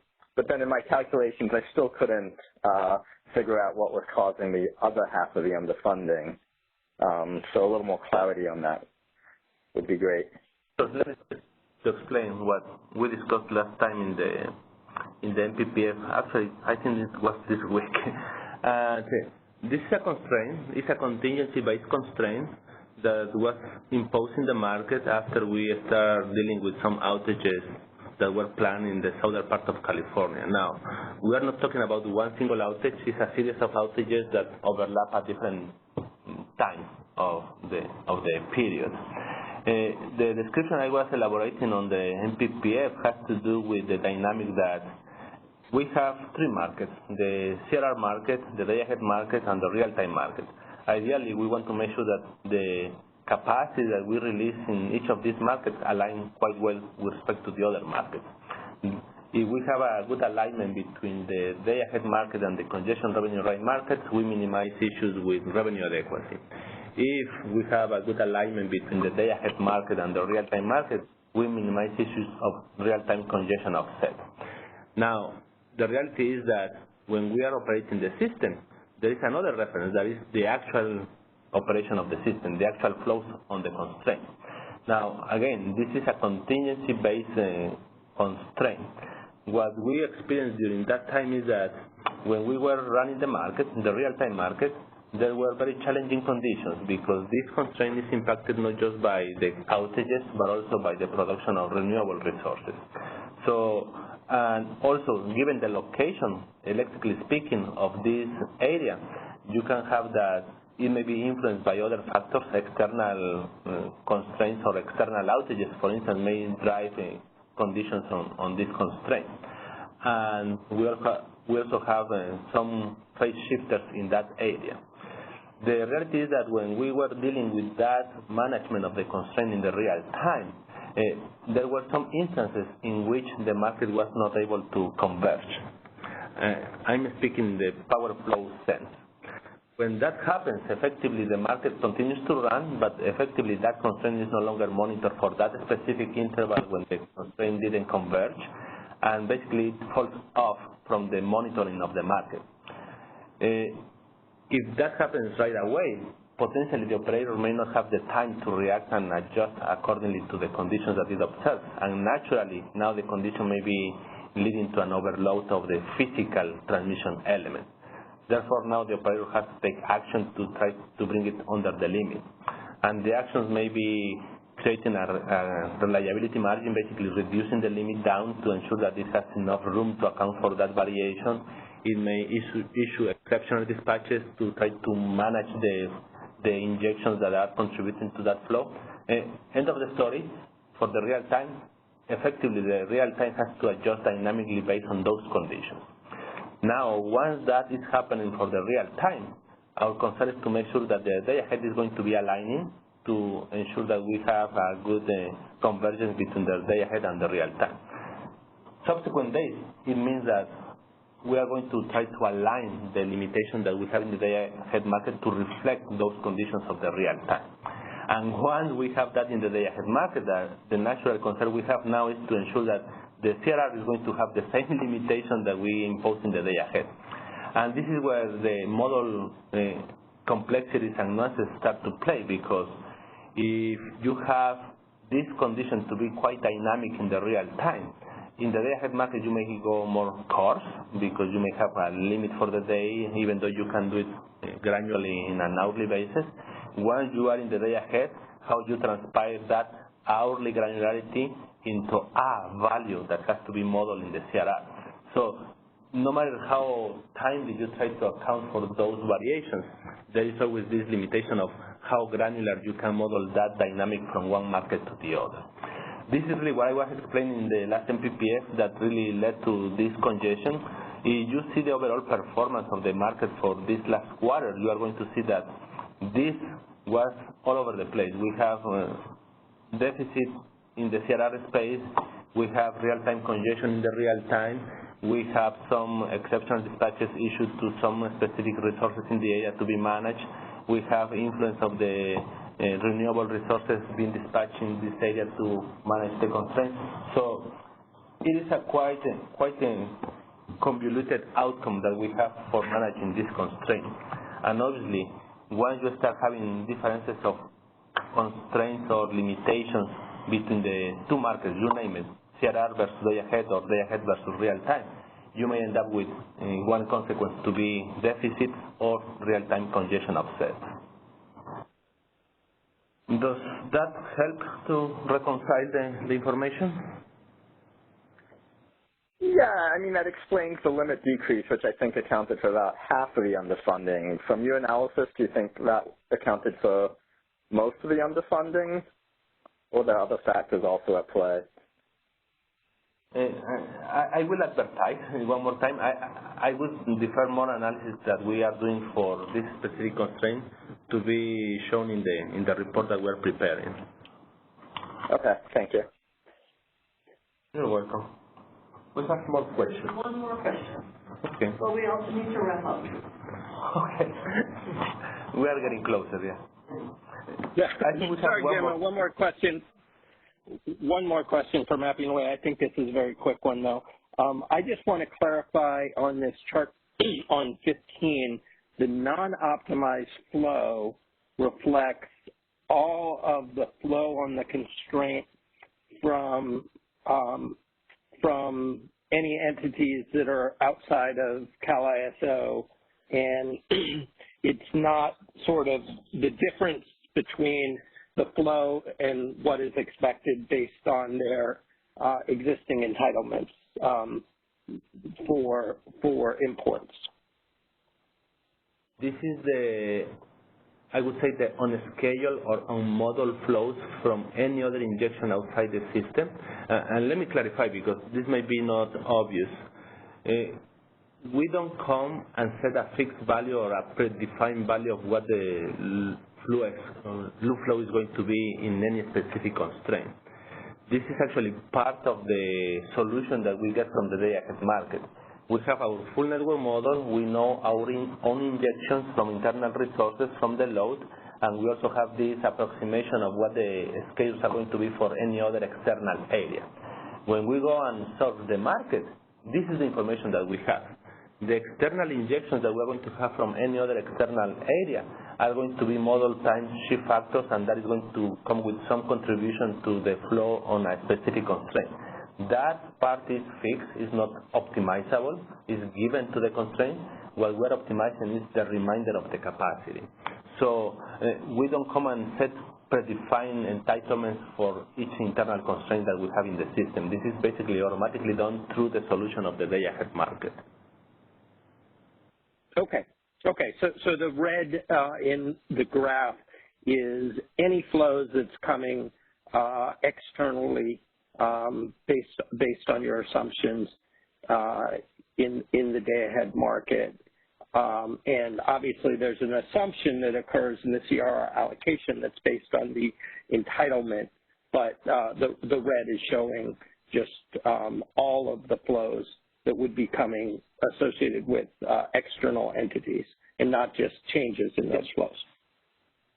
Yes, but let me also clarify that the red one accounts for that, but also for any contribution of the shift factor threshold that we have. Some constraints may not suffer from that issue, but unless we go and specifically look for that operating condition, we cannot break down further the red one to determine how much of that is actually loop flows versus the rest. Okay. Okay. I think that this would be an interesting analysis to show for the different constraints on the system that had underfunding, since you have the data available, just to get a sense for, to what extent that might be an influence on the underfunding. Yeah, we are doing that, and we are going after the top constraints. Thank you. Okay, let me move on. This other slide just gives you some color when we have the deficits, where they are accrued. And obviously this accounts for the full year of operation. And ideally we would like to see that there are too many constraints and the deficit is well spread across too many constraints. We have discussed earlier today, in the last month of the evaluation period, you can see that the dominant deficit was accrued on this San Bernardino Devers constraint. Okay, now one of the concerns that was raised during the discussion of the policy development was related to the pro rata funding.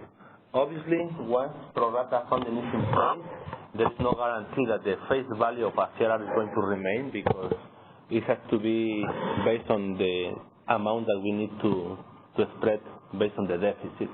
So the natural question is, overall, what has been the effect of the pro rata funding in the valuation of CRRs? There are different ways to measure this. This one is a very system-wide assessment, and basically takes all the notional value of the CRR, basically the face value, and compares that against the adjusted value of the CRR at the system level. And the notional full value is the bars in green, the adjusted value is the bars in blue. The difference is basically the deficit that we have to pro rata allocate. And if you get the ratio between these two, for instance, if we go to, let's say, December 2019, you can see that the full notional value was around $52 million. The pro rata adjusted value fell down to about $25 million. That is about 27 million of deficit that was pro rata on December. So we're reducing the value from 52 million to about $25 million. Effectively, that is a ratio of valuing the CRR at about 50-something% of the original value of the CRR. And again, this is at the system level. I have two more slides related to the individual level. And given one of the specific rules that we have about the pro rata funding, that basically is at the portfolio level, that creates a very interesting outcome. And this has to do with the fact that even though you may have the same CRR definition, going from point A to point B for the same time of use, depending who owns that CRR, the value of that CRR is going to be different. And because the value is going to be different, the effectiveness of that CRR on the specific constraint is going to be different, the adjustment to allocate the deficit to that specific CRR is going to be different depending on what portfolio it belongs to. This plot tries to add that color, and this plot is only for December 2019, and is plotting the top 50 CRRs in terms of what CRR is the most traded, the one that has the most records in either the allocation or options altogether. And the y-axis stands for the adjusted value once the deficit has been allocated. And the size of the bubble accounts for the magnitude of the deficit allocated. The largest bubble that happens to be in the range of CRR number 8 or 10 accounts for about $320,000 of deficit allocated to that specific CRR. And you can see that there may be tiny dots above that value indicating that lower deficits were assigned to that same CRR definition. But if you see the y-axis, you can see that there is a whole range of valuation. For the same CRR, in some cases you may have a valuation that is 100%, basically means there was no deficit allocated to CRR, but it could be as low as 20%. So effectively that CRR based on the portfolio may have been adjusted down 80%. And that may pose a challenge because if obviously you want to value or set the value for that CRR, it depends who you are talking to because they are going to value that CRR in a different way, just by the nature of where they belong to. If we want to see this in a more holistic way for the first 13 months of operation, you have this other way. And this is just a distribution plot. And this is telling you, out of all the CRRs that we have in this first 13 months of operation, what is the exposure they have seen for the different deficits that we allocated. If you go for the first bar, that is the one associated with $0, it's telling you that about 17% of all the CRRs that we have in the first year didn't have any deficit allocated. They were basically at the face notional value. The second bar would tell you that about 34% of all the CRRs experience a deficit allocation of less than $1. And then you keep going through the different ranges. Interesting enough, you are going to find that there may be a few instances in which there are CRRs that had a deficit allocated that was worth more than $100,000. Now, dollars is an absolute reference. It doesn't tell you relative to the portfolio or to the original notional value how much that means. $1 is different for a CRR that was worth $10 versus a CRR that was worth $1,000. For that, we have the second plot that is in relative terms, and this is in terms of a percentage. The first bar, for instance, is telling that about 18% of all the CRRs didn't see any adjustment. Now, the second bar measures that about 52 or so % of all the CRRs had an adjustment, a deficit adjustment of about 10%. Effectively, their value could be anywhere between 100% and 90% of the original notional value. And similarly, if you go through the right tail, you are going to find that there are some cases in which the CRR value actually reversed direction, as we explained earlier today. This is just to give you some sense of, after implementing the pro rata funding, how is the evaluation of CRRs taking place, and obviously it's quite wide range because you can see that there is a lot of variation depending on what the CRR is holding for ownership. And that's all what I have for today. Again, there are many areas we can analyze for the performance of the policies implemented early in 2019. I would say again that we are expecting to post this analysis report somewhere in mid-April. Hopefully we have everything ready by then. And then we can have a subsequent discussion on the performance of CRRs. With that, No questions. okay. Ben, anything to follow up with? None except a thank you to the 50 or so of you who stayed online.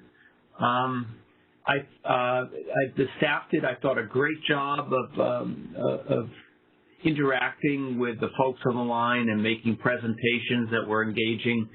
And so I thought this meeting was successful.